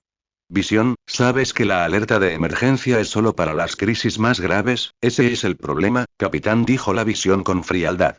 No se da cuenta de que esto es una crisis. Cab lo miró perplejo. Qué tontos podían ser los seres humanos. Últimamente he estado leyendo mucha literatura inglesa, explicó la visión mientras flotaba alrededor de la mesa. Chaucer, Blake, Milton, Mallory y Shelley. Libros que ofrecen una mirada directa a la humanidad y lo que significa ser humano. Sé que sería más eficiente para mí descargarlos directamente en mi memoria, pero he encontrado la distracción o la lectura más placentera que simplemente el acto de absorber información. Eso está muy bien, visión, pero no entiendo qué tiene que ver esto con... ¿Y no lo ve, capitán? Ese es el problema. La visión pronunció esas palabras de ira con su monótona y espeluznante voz, como la computadora, rogando no morir desganadamente mientras Dave giraba las teclas. Aún así, el Cab lo conocía desde hacía tiempo suficiente para percibir su ira en su expresión. Lo suficiente para sorprenderse. ¿Hay algo que necesites decirme, visión? Vamos, capitán. Seguro que lo adivina. Algunos lo llaman el rey Arturo de esta mesa redonda, dijo la visión, haciendo un gesto con el brazo que abarcaba la mesa de reuniones del Vengador. Le lanzó el libro que sostenía al supersoldado, quien lo atrapó con facilidad. Decía la muerte de Arturo, de Sir Thomas Mallory. Significaba la muerte de Arturo. Lo que necesito preguntarle, capitán, es esto. ¿Cree usted que es Arturo, o es Lancelot? Wanda. Dijo Kat con perfecta comprensión. ¿Cómo pudiste hacerlo? ¿Cómo pudiste traicionarme? Dijo la visión, con un tono monótono, carente de emoción, pero lo suficientemente alto como para ser considerado un grito. El hombre sintético atacó con un brazo, volcando la mesa redonda de ensamblaje y haciéndola rodar hasta chocar contra una pared cercana. La mesa no podía pesar menos de 1 tonelada, y Cap estaba bastante seguro de que estaba atornillada al suelo. Era el más mínimo indicio del poderío de la visión. Las grietas que se formaban bajo sus pies mostraban que estaba cerca de su densidad máxima, y que un solo puñetazo suyo sería capaz de causar un impacto equivalente al de la Cosa o el Hombre Maravilla. Cap no quería que la situación se agravara tanto. No pasó nada entre nosotros y protestó Steve. Lo vi todo. Sé exactamente qué pasó y qué no, dijo la visión en un tono aparentemente razonable, pero su rostro furioso revelaba otra historia. La estabas espiando, dijo Cap sin tono acusador. Ella es mi esposa. Solo vine a ver cómo estaba esa noche, y estaba contigo. Ella, ya no es tu esposa, se obligó a decir Steve. Eso justifica lo que hiciste. El hecho de que me reprogramaran a la fuerza y me obligaran a repetir mi desarrollo emocional significa que todo lo que había entre nosotros nunca ocurrió. ¿Eso te absuelve, a ti, en quien confiaba por encima de todos los humanos? Visión y no, y sé que, según los estándares humanos, es fácil decir que no pasó nada entre ustedes dos. En realidad, no intercambiaron fluidos corporales. Sin embargo, al carecer de fluidos de ese tipo, me he visto obligado a adoptar otros estándares de intimidad. Según esos estándares, tuviste intimidad con Wanda esa noche. Compartieron secretos y se abrazaron. Besaste a mi esposa y compartiste tus sentimientos más íntimos. Te acostaste con mi esposa. ¿Lo niegas? El silencio reinó cuando los claros ojos azules de Steve se encontraron con los fríos orbes negros de Visión. No, dijo Steve mientras se quitaba la máscara. El silencio era ensordecedor, como si ninguno supiera qué decir. La furia de la Visión parecía haberse calmado ante la inquebrantable honestidad del capitán, y la justificada indignación de Steve ante las acusaciones se había desvanecido al comprender la perspectiva de la Visión. Eres y uno de mis amigos más antiguos, dijo finalmente la Visión, mucho más tranquilamente. Te conozco, literalmente, de toda la vida. Lo siento mucho, Visión. Tengo que disculparme por esa noche. Wanda y yo, nos habíamos ocultado nuestros sentimientos durante tanto tiempo que no los afrontamos, no quiero, maldita sea, Steve finalmente se rindió. Había pronunciado discursos que inspiraban a hombres en combate y hacían temblar a quienes ostentaban el poder. Había sermoneado a la emperatriz del Imperio Shi'ar y se había dirigido a una sesión conjunta del Congreso. En ese preciso instante, no se le ocurrían palabras para apaciguar la sensación de traición que Visión tenía todo el derecho a sentir. Soy yo quien debería lamentarlo, dijo la Visión, mirando la destrucción que había causado. Planeé este enfrentamiento con la intención de resolverlo por la violencia. Ahora que estoy cara a cara contigo, no puedo hacerlo. No deberías avergonzarte. Es normal sentir ira y rabia en una situación como esta. Es muy humano. No soy humano, insistió la Visión. Intenté abordar esto con lógica, pero mis emociones superaron mi razón. Es inexcusable. ¿Has hablado con ella sobre esto? Preguntó Steve. No. Sé que no puede ser fácil, pero si no, bueno, déjame decirte que sé un poco lo que pasa cuando guardas tus sentimientos bajo llave. Ambos miraron la ruina de la mesa de reuniones, sabiendo que unas pocas palabras mal elegidas podrían haber resultado en mucha más destrucción. No hicimos el amor, Visión, reiteró Cap, esperando que Visión encontrara consuelo en eso. No estamos enamorados. Solo tenemos sentimientos naturales el uno por el otro y me avergüenza lo que pasó. Creo que ella también, pero soy tan culpable como tú por no haber hablado de ello. Supongo que pensé que si no lo hablábamos, se olvidaría. La Visión sorprendió a Cap al pronunciar un insulto monótono que daba a entender que eso le parecía muy improbable. ¿Aprendiste eso de Ojo de Halcón? Preguntó Cap, ladeando la cabeza. Las películas, explicó Visión sin la ironía que Cap veía en su rostro. Tienes que hablar con Wanda sobre esto. Si quieres, también puedo hablar con ella, no será necesario. Wanda es el amor de mi vida. Si no puedo hablar con ella con franqueza sobre esto, y Jarvis lo interrumpió con un carraspeo, lo que provocó que tanto el hombre como el hombre sintético se giraran sorprendidos. La expresión de perplejidad en el rostro normalmente inescrutable de la Visión reflejaba la sorpresa al ver al mayordomo. Había implementado varias sutiles maquinaciones para asegurarse de que él y el capitán estuvieran solos en la mansión, una de las cuales era distraer a Jarvis. Era una tarea en la finca circundante que debería haberle llevado todo el día. Evidentemente, por la expresión del mayordomo, había descubierto fácilmente la artimaña. Señor, tiene una llamada muy importante en el canal policial, le dijo Jarvis directamente al Capitán América, ignorando deliberadamente a la Visión con un lenguaje corporal más rígido de lo normal. Sin esperar respuesta, lanzó una mirada siniestra a la destrucción de la mesa de reuniones y giró bruscamente para salir de la sala. Necesito tomar esto, Visión, dijo Cap en voz baja, sus cansados ojos azules se encontraron con unos pozos negros e inexpresivos bajo una frente fruncida que denotaba más contrición que cualquier palabra. ¿Podría responderme una pregunta, capitán? Preguntó la visión en voz baja, como si temiera ser escuchada. Sí, visión, y si te sirve de ayuda. Ella dijo que te amaba, pero tú nunca le dijiste que la amabas. Cap guardó silencio ante la declaración, como esperando la pregunta que sabía que vendría. Como si, de alguna manera, supiera exactamente qué preguntaría si estuviera en el lugar de la visión. Si no fueras el presidente de los Vengadores y si no sintieras esa carga de liderazgo de la que le hablaste a Wanda y le habrías dicho que la amas. Steve guardó silencio durante un largo minuto, con el puño enguantado sobre la boca y la mirada baja. La visión no estaba segura de si el hombre desconocía la respuesta, pero no sabía cómo decirla, o si la buscaba en su corazón. Sí, admitió finalmente Steve, como si la confesión le doliera. Lo habría hecho. Mientras Steve salía cojeando de la sala de reuniones, la visión desplegó el boceto de Wanda. Su visión telescópica captaba cada trazo de lápiz y cada sombra intencionadamente difuminada. Observaba el amor y la admiración que las manos de este hombre habían vertido sobre el papel. Sabía que, incluso dominando las técnicas y la composición, sería incapaz de crear algo así.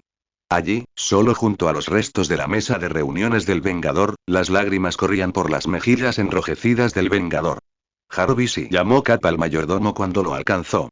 No se preocupe, señor. Soy un hombre de suma discreción y en esta mansión suceden muy pocas cosas que yo desconozca. Esta situación es insignificante comparada con algunas de las tribulaciones que han requerido mi atención a lo largo de los años. Steve no sabía qué decir. Tuvo que recurrir a toda su fuerza de voluntad para no sonrojarse. Madame Wanda y la visión han tenido una relación tumultuosa, pero creo que con el tiempo comprenderán que están hechos el uno para el otro. Si no lo hacen, no será culpa tuya. Tienes que tomar tus propias decisiones con respecto a dos jovencitas. Wanda no es una opción, lo siento, es una vengadora, insistió el Capi mientras caminaban, como si eso lo explicara todo. No estaba hablando de Madame Wanda, señor. Sharon. Ya no está. Llegamos a un acuerdo la última vez que tomamos caminos separados. El tiempo nos había cambiado demasiado, tampoco me refería a Madame Carter, dijo Jarvis con frialdad. Cap sospechaba que Jarvis llevaba mucho tiempo sintiendo antipatía por Sharon. Su animosidad tácita solo había empeorado con los años, ya que ella parecía volverse más grosera e insensible con la edad. Cap abrió la boca y luego la volvió a cerrar. No podía imaginar de quién hablaba Jarvis. Aparte de Bernie, no había habido ninguna mujer de interés en su vida desde Ala. La hermosa Ala estaba en Atlantis, muy lejos de su alcance por decisión propia. Nunca podría saber si lo que habían compartido era real o una ilusión creada por el lavado de cerebro del interrogador. Jarvis no podía referirse a Natasha, ¿verdad? Steve se había esforzado mucho para asegurar que su relación con la viuda negra fuera puramente profesional, independientemente de su reputación y deseo. Tras algunos desaires, los coqueteos de Cersei con él se habían convertido en celos falsos que la llevaron a una aventura con el Caballero Negro y a abandonar el equipo. Le daban vueltas la cabeza a las mujeres que habían hecho su vida interesante. No pensó en lo que decía Jarvis hasta que entró en la sala de comunicaciones, porque fue una de las primeras palabras que salieron de la boca del representante del Departamento de Policía de Nueva York. Había pasado la noche de las elecciones desvelada. Mientras el Capitán América se recuperaba de los escombros de un patio de comidas y Bernadette Rosenthal veía cómo su esperanza se desvanecía estado a estado en el centro de convenciones, ella decidió pasarlo bien. Empezó despacio, una copa aquí y otra allá. Para cuando llegó a Coyote Ugly, bebiendo tequila del ombligo de otra mujer, sus amigas empezaron a preocuparse. Le pidieron que fuera más despacio. Les gritó y se fue enfadada, empezando a darse cuenta de que le costaba caminar. Para entonces, se había bebido el equivalente a 3/5 de Jack Daniels en innumerables copas de bar, desde Fuzzy-Nabels hasta Open Graves. Era suficiente para matar a una mujer de su complexión, pero, curiosamente, no solo lo retenía, sino que lo metabolizaba demasiado rápido, llegando a la resaca demasiado pronto. Empezó a pedir chupitos solos, pero ni siquiera eso funcionaba. El hombre que la agarró y la arrastró hacia el callejón pensó que tenía a la víctima perfecta, sola en la oscuridad, borracha y tambaleándose. Le acarició el pecho y le susurró algo amenazador al oído mientras le clavaba el cuchillo, pero ella lo sujetó con fuerza de hierro antes de que se diera cuenta. Le golpeó el empeine con el tacón y le quitó el cuchillo. Menos de 30 segundos después, un cuerpo ensangrentado se tambaleaba por el callejón con las manos apretadas sobre la cara, sollozando y demasiado conmocionado como para siquiera pedir ayuda. Había perdido algunos de los dedos que la habían manoseado al defenderse, pero aún así, ella le había clavado el cuchillo en la nariz. Intentó no pensar en el grito espeluznante que había salido del hombre. Jack Nicholson no había gritado así en Chinatown. Cuando por fin llegó a su apartamento, se quitó la ropa ensangrentada. ¿Acaso nadie en la calle no se había dado cuenta de que parecía que acababa de trabajar un turno de 12 horas en el matadero? Era solo otro ejemplo de lo invisible, de lo insignificante que era. Se quitó la ropa de fiesta arruinada y la tiró a la basura. Se paró desnuda frente al espejo y contempló un rostro hermoso y un cuerpo perfecto, o lo que otros pensarían que era eso. Como una mujer que ganaría 6 cifras posando para la página central de Playboy o un reportaje de 6 páginas para Maxim. Su mente, aturdida por el alcohol, vio una imagen diferente. Una adolescente con la cara llena de granos, con diminutos brotes de pecho y moretones por todas partes, sonriendo y feliz a pesar del dolor porque por fin estaba en la pandilla, sin importar lo que le hubiera costado. El dolor no había desaparecido en todos estos años. Hubo un tiempo en que tuvo la esperanza de que el dolor pudiera desaparecer. Sin embargo, su esperanza estaba personificada en un hombre, y no se podía confiar en los hombres. Debería haberlo pensado mejor. Su padre la abandonó, sus hermanos la abandonaron, ¿por qué él debería haber sido diferente? Amaba a un fantasma, y la había amado durante más de medio siglo. ¿Cómo podía competir con eso? ¿Cómo podía competir con la mujer que le recordaba ese fantasma de su pasado? ¿Cómo podía apartar la mirada de las hermosas mujeres con trajes ajustados que lo rodeaban esperando su oportunidad de romper el candado que sostenía sus cajones? Todo lo que hizo, todo lo que renunció y todo lo que le confesó no había significado nada. Nunca se habían acostado juntos, apenas se habían besado, y al final no había sido él quien falló. Él había seguido igual, siempre sería él mismo. Fue ella quien le falló, y él no miró atrás. Las pastillas que sacó del botiquín no eran ilegales. Las había conseguido insistiendo en que tenía problemas para dormir, y era cierto. Se las tomó todas y las acompañó con un vaso grande de Southern Comfort. Con un poco de suerte, no volvería a tener problemas para dormir. Cuando la somnolencia la invadió, tiró el vaso a la bañera e hizo una mueca al romperse con fuerza. Se bebió el resto del Southern Comfort directamente del frasco. Recostada en el suelo del baño, con el mundo entero borroso, se preguntó qué sentiría él cuando encontraran la nota. Demasiado tarde se dio cuenta de que no quería causarle ese dolor. Demasiado tarde se dio cuenta de lo precipitada que había sido al escribirla. Se abrió paso a zarpazos por la alfombra, buscando la nota de la mesita de centro para romperla. Ella nunca lo logró. Steve llegó al hospital vestido de civil, pero poco importó. Algún imbécil había filtrado el contenido de la nota de suicidio a la prensa, y los tiburones lo rondaban. Los periodistas lo vieron y sus ojos se abrieron como platos. Recordó las fotos que había visto del ex mediocampista de los Lions, Barry Sanders, buscando una vía para correr. Tuvo que abrirse paso entre un batallón de micrófonos y flashes para llegar a la puerta de urgencias, donde estuvo prácticamente bloqueado hasta que uno de los guardias de seguridad lo reconoció y lo ayudó a entrar. Gracias. Le dijo al chico de azul con una sonrisa. Cuando quieras, Cap. El policía de alquiler se rió. ¿Me das un autógrafo? Steve puso los ojos en blanco. Es broma, señor, dijo el hombre guiñándole un ojo. El guardia lo acompañó hasta la enfermera de guardia, quien seguía hablando con el detective de la policía de Nueva York que lo había llamado.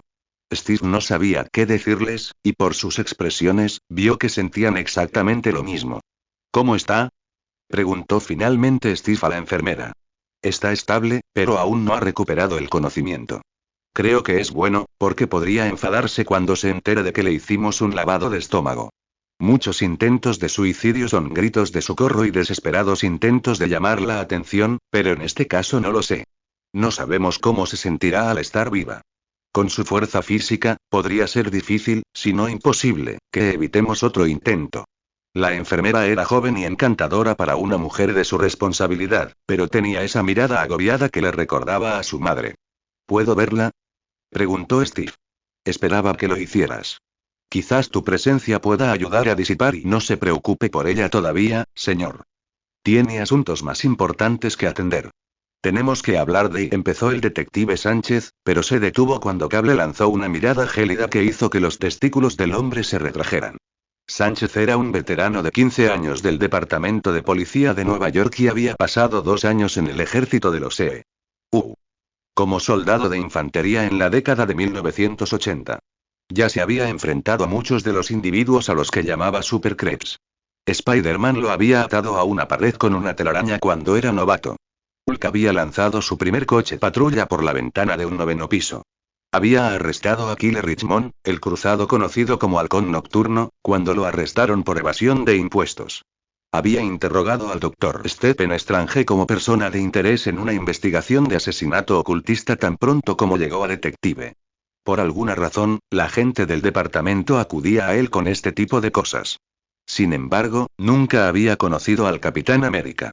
El Vengador no era conocido por sus problemas con la ley, aunque su compañero insistía en que el mito urbano sobre el Capi enfurecido por la metanfetamina era una verdad absoluta. La mirada en los intensos ojos azules del hombre le recordó a sus sargentos instructores de mirada dura, todos ellos condecorados de adolescentes en un lugar llamado Vietnam. Con placa o sin ella, supo al instante que no podía dominar a este hombre en particular. Steve Rogers pasó junto a él. Espere, señor. Sánchez se tambaleó débilmente, desorientado. Tenemos que hablar de la nota. Responderé una pregunta si tú respondes una pregunta. Steve se giró hacia él con tono firme. Si no, voy a ver a Rachel. ¿Qué pregunta? Sánchez se encogió de hombros, imitando a Colombo. ¿Envían detectives de homicidios a cada sobredosis de rutina? Sánchez hizo una mueca de consternación. No lo creía, dijo Steve mientras se daba la vuelta y se dirigía a la habitación que le indicaba la enfermera de guardia. Mientras caminaban juntos, ella se dio la vuelta y se disculpó en silencio con el detective. Adelante. Sánchez gruñó para sus adentros. No tienes que cooperar, señor Pez Gordo. La nota me dio todo lo que necesitaba sobre ella. Solo quería tu propia explicación. Puedes arreglártelas con ella, por mí. Querido Steve, lamento escribirte esto, pero no se me ocurre nadie más que pueda entenderlo. Si estás leyendo esto, es que me he ido. Sé que te molestará, porque aunque ha pasado tanto tiempo desde que nos vimos, sé que eres el hombre más bondadoso que he conocido y que tienes compasión incluso de tus peores enemigos. No puedo seguir adelante sabiendo que fuiste el único hombre al que pude amar y que nunca estaremos juntos.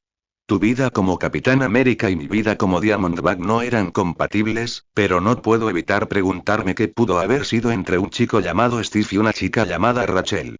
Te amé tanto, y por un tiempo pensé que tú también. Nuestro romance fue como un torbellino y no tuvimos tiempo para respirar. Desde esa primera pelea en el escondite de Aim hasta la búsqueda de la piedra de sangre, al menos sabíamos que éramos enemigos. Ser amigos fue mucho más difícil cuando ambos supimos que eso no era lo que queríamos. Cuando por fin estábamos a punto de dar el salto, cuando por fin decidí ir por el buen camino, fue un drama y un trauma tras otro. A altas horas de la noche, todavía recuerdo el aroma de tu loción para después del afeitado y la sensación de tus labios contra los míos. Hice todo lo posible por olvidarte. Volví a hacer lo que siempre hacía mejor, que era actuar al margen de la ley. Creo que hice algo bueno aunque lo que hacía era ilegal. Sin embargo, supe que no había esperanza cuando te volví a ver.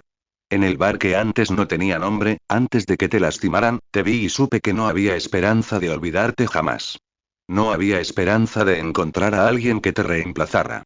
Cuando te lastimaron, me aferré a ti como una vez me aferré a mi propia vida, como si perderte fuera como perderme a mí mismo. Eso me aterrorizó, y ya no quiero sentirme así. Ya no quiero sentir que no soy lo suficientemente bueno para ti. Lamento mucho haber matado a Porcupine, Modok y Snapdragon. Lamento mucho no haber matado a Crossbones. Sobre todo, lamento mucho haberme enamorado de ti, porque nunca podría estar a la altura de la mujer que mereces.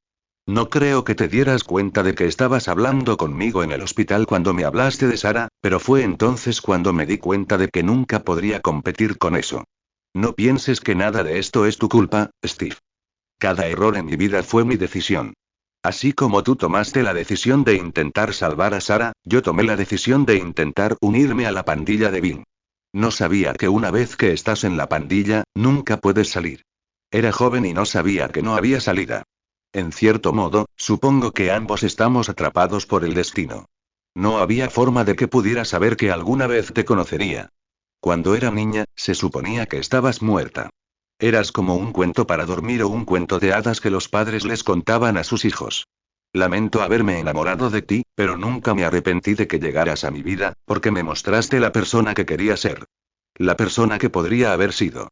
Solo lamento haber fallado y no haber podido ser esa persona para ti. Voy a salir, divertirme un poco con Aspimamba, y luego, cuando regrese, voy a terminar con todo. Lo siento mucho, Steve. Solo quiero que sepas que incluso ahora te amo tanto que me duele. Solo necesito hacer que el dolor desaparezca. Perdóname, Raquel. Steve miró la nota que ella le había escrito y contuvo las lágrimas. Era una batalla ganada solo porque era un luchador nato. No tenía ni idea de que ella sintiera algo tan fuerte por él. Sabía exactamente lo que sentía por ella, pero no confiaba en sí mismo. No confiaba en su propio juicio. Ella lo había malinterpretado e interpretó su ambivalencia como una falta de confianza en ella. Quizás fue así al principio, pero ella había demostrado su valía. Se ganó la oportunidad que Hawkeye, Black Widow, Scarlet Witch y Quicksilver tuvieron. La única razón por la que no se la había dado era porque estaba demasiado preocupado por lo que pensarían los demás. Demasiado preocupado de que los Vengadores consideraran su romance con ella como la única razón por la que aceptaba su requiere. Este era el resultado de esa actitud. Rachel Layton estaba en coma y no tenía ni idea de cuándo despertaría. Tenía una constitución robusta gracias a la exposición a su sangre mejorada por el supersoldado. Era una cepa más débil, sin embargo, y no se acercaba a la suya. Había sido concienzuda con su ataque químico a su cuerpo, y había estado al borde de la muerte durante casi un día antes de que uno de sus amigos la descubriera. Su tarjeta de identificación de los Vengadores estaba rota. La había aplastado en la palma de la mano tras una discusión con Ojo de Halcón. El arquero lo había llamado casi de inmediato en cuanto se supo la noticia, intentando justificar la decisión de Falcón de ocultarle el papel de Rachel en su recuperación. Intentando cubrirse las espaldas. Tuvo que salir de la UCI para gritarle, mientras la gente miraba al hombre que le gritaba a una tarjeta de identificación como si estuviera completamente loco. Sam había querido hablar con él después, y tal vez su viejo amigo podría haberlo calmado. Para entonces, ya era demasiado tarde, porque la tarjeta de identificación de los Vengadores estaba aplastada en la palma de la mano del supersoldado. Fue un momento de ira muy costoso, pero estaba seguro de que podría ser reemplazada. Rachel no podía ser reemplazada. Rachel parecía tan pequeña. Mucho más vulnerable de lo que jamás la había visto. Siempre había sido un enigma para él. La primera vez que la conoció, le había envuelto las piernas alrededor del cuello y tuvo la oportunidad de matarlo. Tuvo otra oportunidad en otra ocasión, pero una vez más le perdonó la vida. Él le había devuelto el favor innumerables veces, pero nunca sintió que la balanza estuviera equilibrada. Mirándola ahora, supo que la había amado, pero nunca había encontrado el valor para decírselo. Cerró la puerta tras él, y un asentimiento de la enfermera de ojos tristes le indicó que todo estaba bien. Se acercó y se sentó junto a ella, tal como ella se había sentado a su lado cuando se encontraba en ese estado. Tomó su suave mano en su palma áspera y callosa y la apretó con fuerza. Entonces, la presa se rompió. Se encontró contándole todo lo que deseaba haberle contado antes. Sus pensamientos, sus sentimientos, sus esperanzas, pero sobre todo, sus miedos. No conoceremos estas palabras, querido lector, pues hay palabras que solo deben decirse entre dos personas. Estas palabras fueron dirigidas únicamente a Steve Rogers y Rachel Layton. Ojalá pudiera oírlos. Marzo de 1941. A veces es difícil ser el nuevo en el barrio. Eran otros tiempos, y la gente tenía una visión distinta del héroe que ahora se sentaba junto al lecho de muerte de un supervillano. En su primer año como Capitán América, Steve Rogers había asestado duros golpes a los quintacolumnistas. Había estado desmantelando redes de espionaje por toda la costa este, desde Brighton Beach hasta Newport News. El alto mando alemán hablaba de él en susurros. A pesar de todo, seguía siendo el chico nuevo del barrio. Encontraba muy poca cooperación o respeto por parte de sus contemporáneos. Tipos como el Ángel Vengador llevaban años acribillando a gánsteres y criticaban públicamente su política de aprehensión no letal. Esto lo había convertido en un favorito de los medios, pero algunos hombres misteriosos conocidos, y mucho más astutos con los medios, lo descartaban como un bombón. Alguien incapaz de hacer lo necesario para proteger las calles de Estados Unidos. Por otra parte, nunca habían sido golpeados por un hombre que pudiera levantar un weekend press de banca. Irónicamente, el Capi descubrió que tenía dos aliados del pasado que desconocían que estaban ayudando a un viejo amigo. Gran parte de su popularidad se debía al popular cómic del Capitán América, basado, vagamente, en los informes gubernamentales sobre sus misiones. El escritor y el artista insistían en llamarlos aventuras, pero en realidad eran solo misiones. Trabajaba de día en la oficina del general como el capitán Rogers, por la tarde recibía una orden operativa y por la noche se desplegaba según la información que le proporcionaban. Quizás fue este enfoque profesional en la lucha contra el crimen lo que lo diferenció por completo de los buscadores de emociones más despreocupados como el Capitán Terror. Más probablemente fueron las animadas interpretaciones que Joe y Jack le atribuyeron en ese cómic mensual. La mayoría de esos cómics solo se leían una vez y se tiraban, pues coleccionarlos no había sido una manía de los años 40, pero aún así quedarían grabados en la imaginación de una generación. Ese primer cómic, con su impactante imagen del Capitán América dándole un puñetazo en la cara a Adolfo Hitler, está basado en hechos reales. En sus primeros meses como Capitán América, se volvió rebelde. Estaba harto de interferir constantemente contra espías y saboteadores en el frente interno. Deseaba con todas sus fuerzas llevar la lucha al hombre que lo había empezado todo. Así que se ausentó sin permiso, se escondió en un barco de la Libertad, y cuando este fue interceptado por una patrulla alemana, se apoderó de él. Tuvo suerte de que los alemanes no lo torpedearan. Tuvo suerte de que el capitán del barco fuera un cobarde que palidecía ante la idea de combatir contra alguien con la capacidad de contraatacar. Una vez en tierra, tuvo suerte de parecer tan alemán. Solo le bastó con golpear a un soldado de las SS y quitarle el uniforme. Cuando descubrieron a la tripulación atada, ya estaba atacando al alto mando alemán, encontrándose cara a cara con el hombre y golpeando al tío Adolf directamente en la boca. Su único arrepentimiento era no haber podido hacer más antes de que Media Wehrmacht lo persiguiera por la campiña francesa. De no haber sido por un encuentro afortunado con la resistencia francesa, la leyenda del Capitán América podría haber terminado en 1941 en lugar de comenzar allí. Fue entonces cuando conoció a la estadounidense expatriada Peggy Carter, quien, como él, se negó a cruzarse de brazos mientras el país no hacía nada. A diferencia de Steve, ella no tenía la fuerza ni la resistencia que le otorgaba el gobierno, pero luchó de todos modos. Incluso años después, mientras trabajaba para Jarvis como oficial de comunicaciones del equipo de apoyo de los Vengadores, él se maravilló de su valentía. Ella sería su vínculo con la resistencia durante toda la guerra. ¿No puedes decirme tu nombre?, le preguntó mientras los descontentos oficiales de inteligencia británicos lo subían clandestinamente a un barco. Me temo que no puedo, le había dicho capitán. Es un secreto de Estado. Entonces simplemente te llamaré amor, dijo con una sonrisa, aunque todavía no eran amantes. Lo que usted desee, mademoiselle, dijo mientras subía al barco. De alguna manera, incluso entonces sabía que se volverían a encontrar. Te voy a retorcer el cuello, gritó el general Phillips cuando por fin consiguió que el capitán Rogers entrara en su oficina.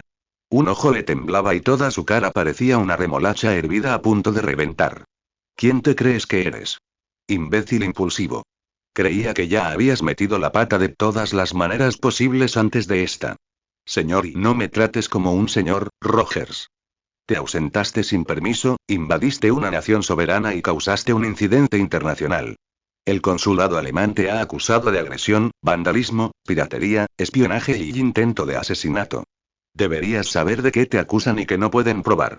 Solo quería llevárselo al enemigo, señor. Gruñó Steve.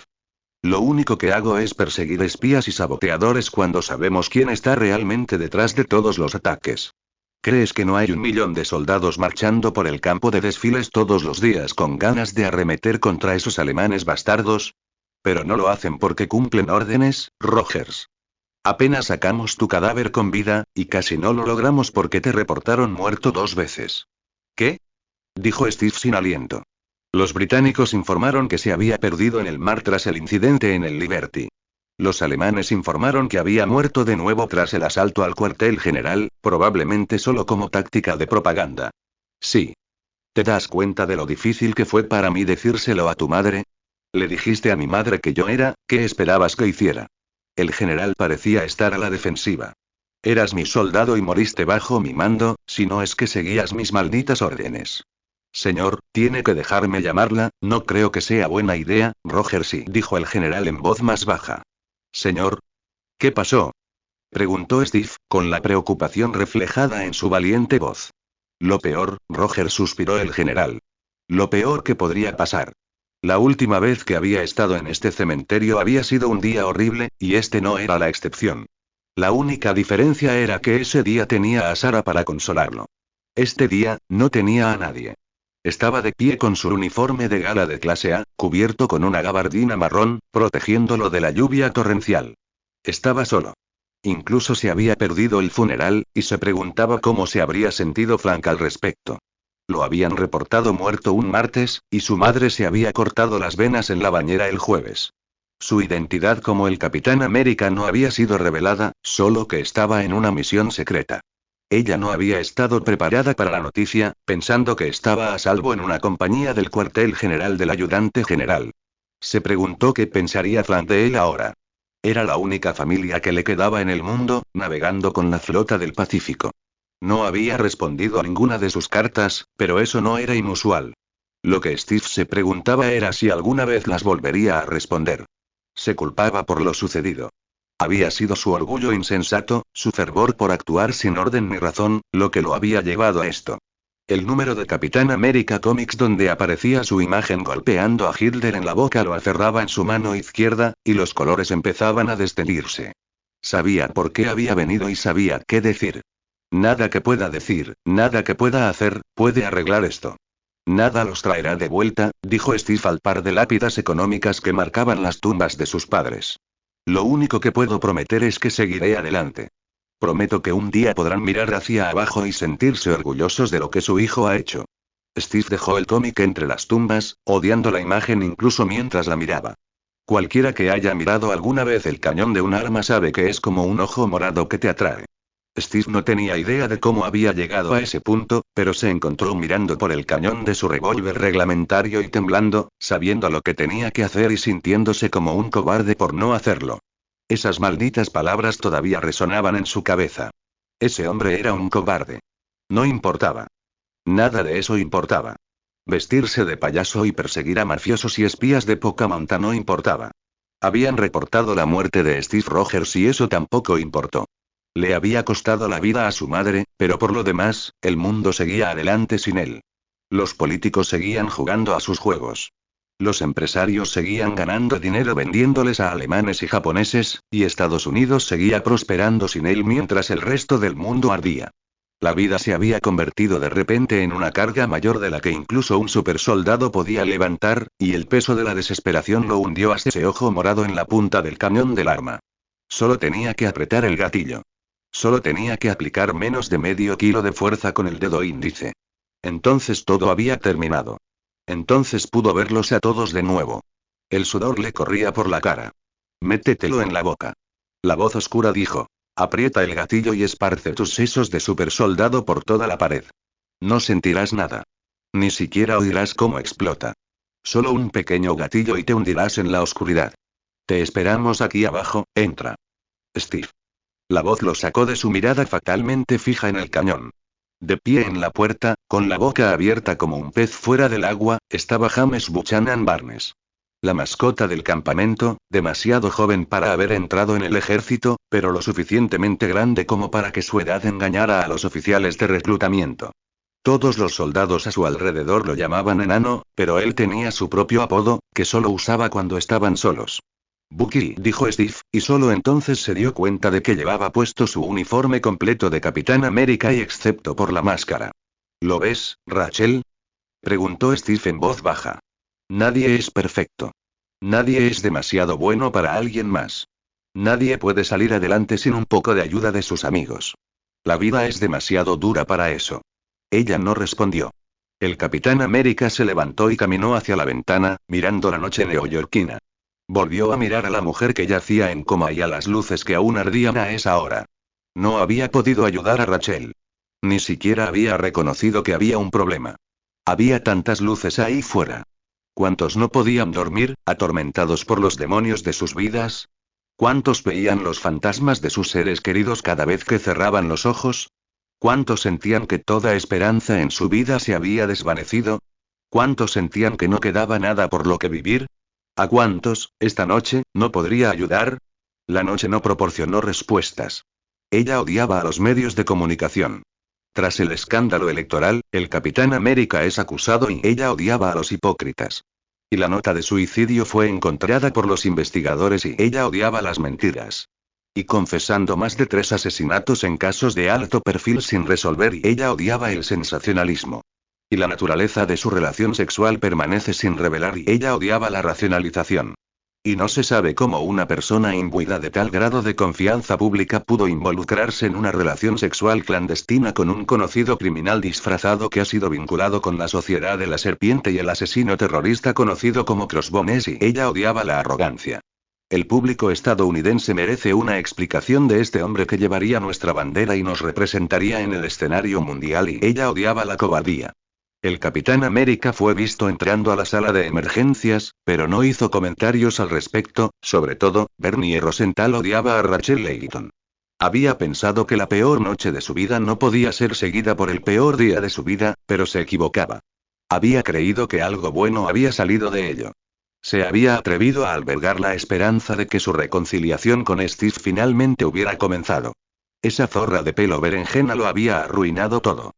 Había intentado las estratagemas más desesperadas para alejar a Steve, y de alguna manera había logrado manchar aún más su reputación. Odiaba a la zorra con una pasión que la aterrorizaba, y sentía ganas de matarla con sus propias manos. Eso, claro, si su intento de suicidio no hubiera tenido éxito primero. Se vistió y agarró su maletín. Tenía que ir a la oficina algún día, y este era un momento tan bueno como cualquier otro. Cap se paró en el tejado del hospital y observó la legión de furgonetas de la televisión que esperaban para atacar en cuanto saliera del hospital.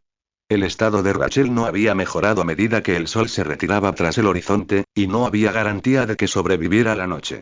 Los médicos habían dicho lo mismo de él, pero tenía el presentimiento de que ningún ángel iría a rescatarla de una muerte segura. Rachel estaba sola, y si vivía o moría dependía de ella. Había hablado con ella casi toda la noche, pero no tenía ni idea de si podía oírlo. Ni siquiera sabía si importaría si lo hiciera. Al final, todo lo que le dijo fueron solo palabras. Tuvo todas las oportunidades para hacerle saber cómo se sentía con sus acciones. Fue ahí donde falló. Falló de nuevo, como le había fallado a Sarah. Perdiendo de vista lo que era importante, ¿y para qué? ¿Para una necesidad enfermiza de ser un héroe? Ningún hombre mira hacia abajo tanto tiempo sin pensar en saltar. El áspero acento de Hell's Kitchen llegó desde atrás, y por un momento pensó que era Nick. Sin embargo, Steve giró sobre sus talones al instante y vio que era la última persona que esperaba. Menos mal, porque si hubiera sido Nick Fury, el viejo caballo de batalla se habría llevado una buena patada en la cara. Eso tendría que esperar para otro día. En lugar de un ojo ciego, dos lo observaban sin ver. Debería haber sabido que solo había un hombre capaz de sorprenderlo, por muy distraído que estuviera. Su propio rostro lo observaba desde unas gafas de sol de espejo que llevaba un irlandés pelirrojo con bastón blanco, sonriéndole con ironía, con esa sonrisa de superioridad que deben de enseñar en la Facultad de Derecho de Columbia. Una combinación de arrogante exceso de confianza y humor carismático y modesto. El tipo de sonrisa desdentada que podría derretir el corazón de un jurado. Murdoch, dijo Capitán Rogers, dijo Matt asintiendo levemente. Solo estaba observando al enemigo, me refiero a los periodistas. Creo que lo hiciste bien la primera vez. Pensé que habías decidido que sería mejor que no nos viéramos en público, consejero, dijo Steve. Tenía pensado hablarte de eso. Estaba demasiado absorto en mis propios problemas entonces. He aceptado las cosas un poco más desde ese día. Afronté mis problemas en lugar de ignorarlos y esperar que simplemente desaparecieran, dijo el ciego. Lamento decírselo, concejal, pero la cocina del infierno queda por ahí, insistió Steve con un gesto del pulgar. ¿Qué trae al hombre sin miedo tan lejos de su territorio? Ya sabes que hoy en día lo llaman Clinton, dijo Matt Murdock con esa misma sonrisa que lo decía todo y nada. Para mí, siempre será la cocina, dijo Steve en voz baja, consciente de nuevo de lo desconectado que estaba de los tiempos modernos en los que se encontraba. Aunque no lo crean, estoy aquí en nombre de un colega de profesión, dijo Matt Murdock tras carraspear levemente. Estoy aquí para ayudar. Ya tienes suficientes problemas, abogado. Tu ayuda no es necesaria aquí, dijo Steve con firmeza, intentando no sonar tan duro como debían ser sus palabras. Matt Murdock era un buen hombre, pero no era ni sería un vengador. Era un asunto familiar, y no sabía si podía confiar en su familia. Sé que después de que mi identidad fue expuesta y no entendiste por qué no acudí a ti en busca de ayuda. Cuando nos encontramos en el parque y me preguntaste por qué no te di una respuesta satisfactoria. Digamos que tenía mis razones. Igual que ahora tengo mis razones, dijo Cap, dándole la espalda al ciego y caminando de vuelta hacia la salida del tejado. Bernie no está de acuerdo con tus razones, dijo Matt, deteniendo a Steve en seco. La leyenda viviente se volvió hacia el abogado justiciero conocido como Daredevil, sabiendo que probablemente podía percibir la ira que ese comentario le había provocado, aunque no podía ver la furia en sus ojos. Bernie formaba parte de la vida de Steve Rogers. Daredevil formaba parte de la vida del Capitán América. No quería que se relacionaran de ninguna manera, porque fue entonces cuando ocurrió el desastre. Justo cuando sintió que Steve finalmente salía, el Capitán América lo atrajo de vuelta. Está preocupada por ti. Todos están preocupados por ti, a decir verdad, pero al menos ella sabe qué hacer al respecto. ¿Qué sería eso? Preguntó Cap, sintiendo la ira crecer en su pecho. Pensé que te resultaría obvio, dijo Matt. Nos defendemos. ¿Por qué estás usando el we real, consejero? No lo soy. Estoy usando el nosotros literal. Intentaste decirme hace meses que estábamos en el mismo barco, pero no te escuché. Estamos juntos en esto, pero no me di cuenta hasta la otra noche. ¿De qué estás hablando? Preguntó Steve. ¿Crees que es casualidad que tú y yo hayamos tenido tantas dificultades? Nuestras identidades salen a la luz casi al mismo tiempo, y los medios siguen recibiendo más información para desprestigiarnos. Nuestros enemigos parecen saber lo que hacemos antes que nosotros. Sufrimos una derrota tras otra y es una coincidencia. No creo en las coincidencias, dijo Daredevil sin reservas. Esta es una guerra privada. Una guerra contra ti y contra mí. Llevamos tiempo perdiendo. ¿Cómo llegaste a esa ridícula conclusión? Resopló Capitán. Yo no. Bernadette Rosenthal sí, y coincido con ella porque mis fuentes en la calle dicen lo mismo. Cuando derribé al capo del crimen, dejó un vacío de poder, pero no tardó en llenarse. Hay un nuevo capo en las calles, y quienes lo saben lo llaman la capucha carmesí. Su misión en la vida es asegurarnos de que nuestras vidas sean lo más miserables posible, y es notable su éxito. Ya sé lo de la capucha. Lo conocí cara a cara. Prefiere librarnos la guerra desde lejos. No es su estilo de combate, así que debiste acercarte mucho a su operación esa vez. Hiciste algo que no esperaba. No tienes por qué preocuparte por eso. Los Vengadores se encargarán de la capucha carmesí. Es lo que hacemos. Ese es el problema y uno de los Vengadores es un espía, dijo Matt sin dudarlo. Steve casi gruñó. ¿De qué otra manera crees que el sindicato se ha mantenido un paso por delante de ti? ¿Se te ha escapado una y otra vez? Me ha estado pasando lo mismo en el Skipchen, y cada vez que la prensa llega por una pista anónima. Nadie fuera de los Vengadores está al tanto de tus operaciones, así que uno de ellos es quien le está dando información a la capucha. Sé que no quieres creerlo, y que Bernie no quería decírtelo, pero alguien quiere desacreditarte y destruirte. Están usando a los Vengadores como arma para lograrlo, tanto como al sindicato. ¿Quién? Fue todo lo que preguntó Steve. ¿Quién es el traidor? No lo sé, dijo Daredevil con torpeza. Podría averiguarlo en un minuto si pudiera interrogarlos, pero sé que ningún Vengador lo tolerará. Aunque no sepan lo que hago. Peor aún, podría alertar a la capucha de que lo estamos siguiendo. ¿Cómo podría ser peor? Podría decidir que una mejor manera de atacarte sería a través de tus seres queridos, dijo Matt con seriedad. Lo sé por experiencia. ¿Y qué pasa con los que amas? Ya sabes lo que dicen. Un hombre sin amor es un hombre sin miedo, dijo Matt, con cierta tristeza. Se había aislado de todos los que alguna vez le habían importado y ahora vivía en una burbuja que él mismo había creado. Rechazando el contacto humano. Rechazando el consuelo humano. El Capitán América lo habría entendido perfectamente.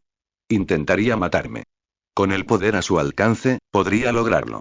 Esto es una locura, murmuró Steve. Eso no significa que no sea cierto, replicó Matt. No voy a presionarte. Te he dicho lo que necesitas saber. Soy el único en quien puedes confiar. Cuando estés listo para trabajar conmigo, sabes dónde encontrarme, dijo Matt, caminando hacia la salida con un golpecito de su bastón. Steve se preguntó si realmente tenía que hacerlo o si era solo la fuerza de la costumbre. Pero él se detuvo y se giró. Ya intenté ayudarte una vez, ¿sabes? Después de que luchamos juntos contra Hydra. Noté que te comportabas de forma extraña, y cuando intenté ayudarte, me dieron una paliza. Intenté ayudarte y me diste una paliza. Después me dijeron que estabas drogado. No me lo arregló todo. He recibido algunas palizas en mi vida. Son parte del oficio, pero ninguna fue tan vergonzosa. Por eso no acudí a pedirte ayuda cuando la necesité. Esa pequeña punzada de orgullo. Matt Murdock dejó a Steve Rogers solo en el tejado, sintiendo esa pequeña punzada de orgullo. Steve Rogers salió del hospital al amparo de la noche y, de alguna manera, logró escabullirse de la red de los periodistas que lo emboscaban. El interés por su historia parecía haber menguado ante las interminables críticas de los lunes por la mañana sobre las elecciones. Aún así, aún había algunos periodistas esperando para abalanzarse sobre él si se descuidaba. No parecían comprender que estaban tratando con un hombre que se había escabullido de las líneas alemanas en Francia durante el invierno de 1943. Caminaba por la calle con una horda de neoyorquinos en una ciudad que nunca dormía. Le prestaron tan poca atención que Tom Cruise o George W. Bush podrían haber estado caminando con él y nadie se habría dado cuenta. Era una de las cosas que siempre le había encantado de Nueva York. Caminó un buen rato esa noche, igual que la noche que rompió con Sarah. Caminaba con la misma cojera y sentía el mismo frío en el aire. Cuanto más cambiaban las cosas, más seguían igual. Todo el mundo parecía haber pasado los últimos 60 años pensando que el Capitán América era infalible, y los últimos 60 días pensando que era incapaz de hacer nada bien. Ninguna de las dos suposiciones era correcta, pero ¿cómo podía decírselo a alguien? Había cometido tantos errores a lo largo de los años, y la forma en que había tratado a Rachel era solo un ejemplo. Su incapacidad para darse cuenta de que algo andaba mal en la situación entre los Vengadores y el sindicato era otro. Finalmente, la forma en que se había comportado con todos sus seres queridos. Había estado absorto en sí mismo, obsesionado con el dolor que se abría paso a través de su pasado enterrado. No prestaba suficiente atención al presente, y todo se desmoronaba a su alrededor. El conflicto de las elecciones no era excusa. Su turbulenta relación con Bernie no era excusa. Lo ocurrido el 11S de 2001 no era excusa. No había excusa. Respiró hondo frente a la casa de piedra rojiza, mirando el pasado de frente. Allí había comenzado todo para él y Bernie. Primero como vecinos, luego como amigos y finalmente como amantes. Había otra razón por la que estaba allí. Una razón que nunca le había contado a nadie. Esta casa de piedra rojiza, en este respetable barrio, se había construido sobre las ruinas de otro edificio, y en ese bloque de viviendas había crecido Steve Rogers. ¿Cómo pudo haber vivido allí tanto tiempo sin reconocerlo? ¿Cómo pudo haber vivido y amado con Bernie sin dejarle saber jamás esa parte tan importante de Steve Rogers? ¿Cómo pudo haber vivido allí tanto tiempo, con tanta satisfacción, cuando incluso ahora podía cerrar los ojos y oír a los fantasmas? Oír el crujido de un palo contra el cuero. Oír a su madre tararear una melodía de George Archibald mientras lavaba los platos. Oír el traqueteo de una máquina de escribir en el estudio. Esta había sido una parte de él a la que le echaba tierra y esperaba que la asfixiara. El pasado tenía una forma de salir de las tumbas que cavamos para él. Ver a Steve Rogers por la mirilla hizo que Bernie respirara aliviada. Era el único ser humano en el mundo que quería ver. Casi arrancó la puerta de un tirón y se abalanzó sobre él. Lo abrazó con todas sus fuerzas, hundió la cara en su pecho, intentando pensar en algo que decir. No había creído que regresaría, sobre todo después de enterarse de lo que había pasado en las noticias. Cuando sus brazos la rodearon, se dio cuenta de que no necesitaba decir nada. Que habría tiempo de sobra para las palabras. Era el momento de algo más. Era el momento de retomar lo que habían dejado. Lo arrastró dentro de la habitación y cerró la puerta de golpe. Se abalanzó sobre él, y él solo dijo una palabra antes de que sus labios lo silenciaran. Bernie, y cállate, murmuró antes de morderle el labio inferior. Ella no quería ni oír nada, no le daba tiempo a dudar. Lo habían hecho cientos de veces, y aunque habían pasado años desde entonces, nada se había olvidado. No era una mujer fuerte, pero era lo suficientemente fuerte como para romperle los botones al abrirle la camisa. No era una mujer alta, pero sí lo suficiente como para alcanzar esos suaves labios rodeados de una barba áspera. Empujó su cuerpo, mucho más grande, hacia atrás, y él quedó bloqueado por el sofá, cayendo hacia atrás como un colegial torpe. Su risa resonó mientras sus pies pateaban en el aire. Bernie se rasgó la camisa y la arrojó antes de lanzarse sobre el sofá, esperando que él no se diera cuenta de que los años de gravedad la habían obligado a renunciar al look sin sostén y, en su lugar, optar por el sostén industrial con aro. En las horas que pasaron fue como si nunca hubiera terminado. Era como si todavía llevaran esos anillos de compromiso en sus dedos.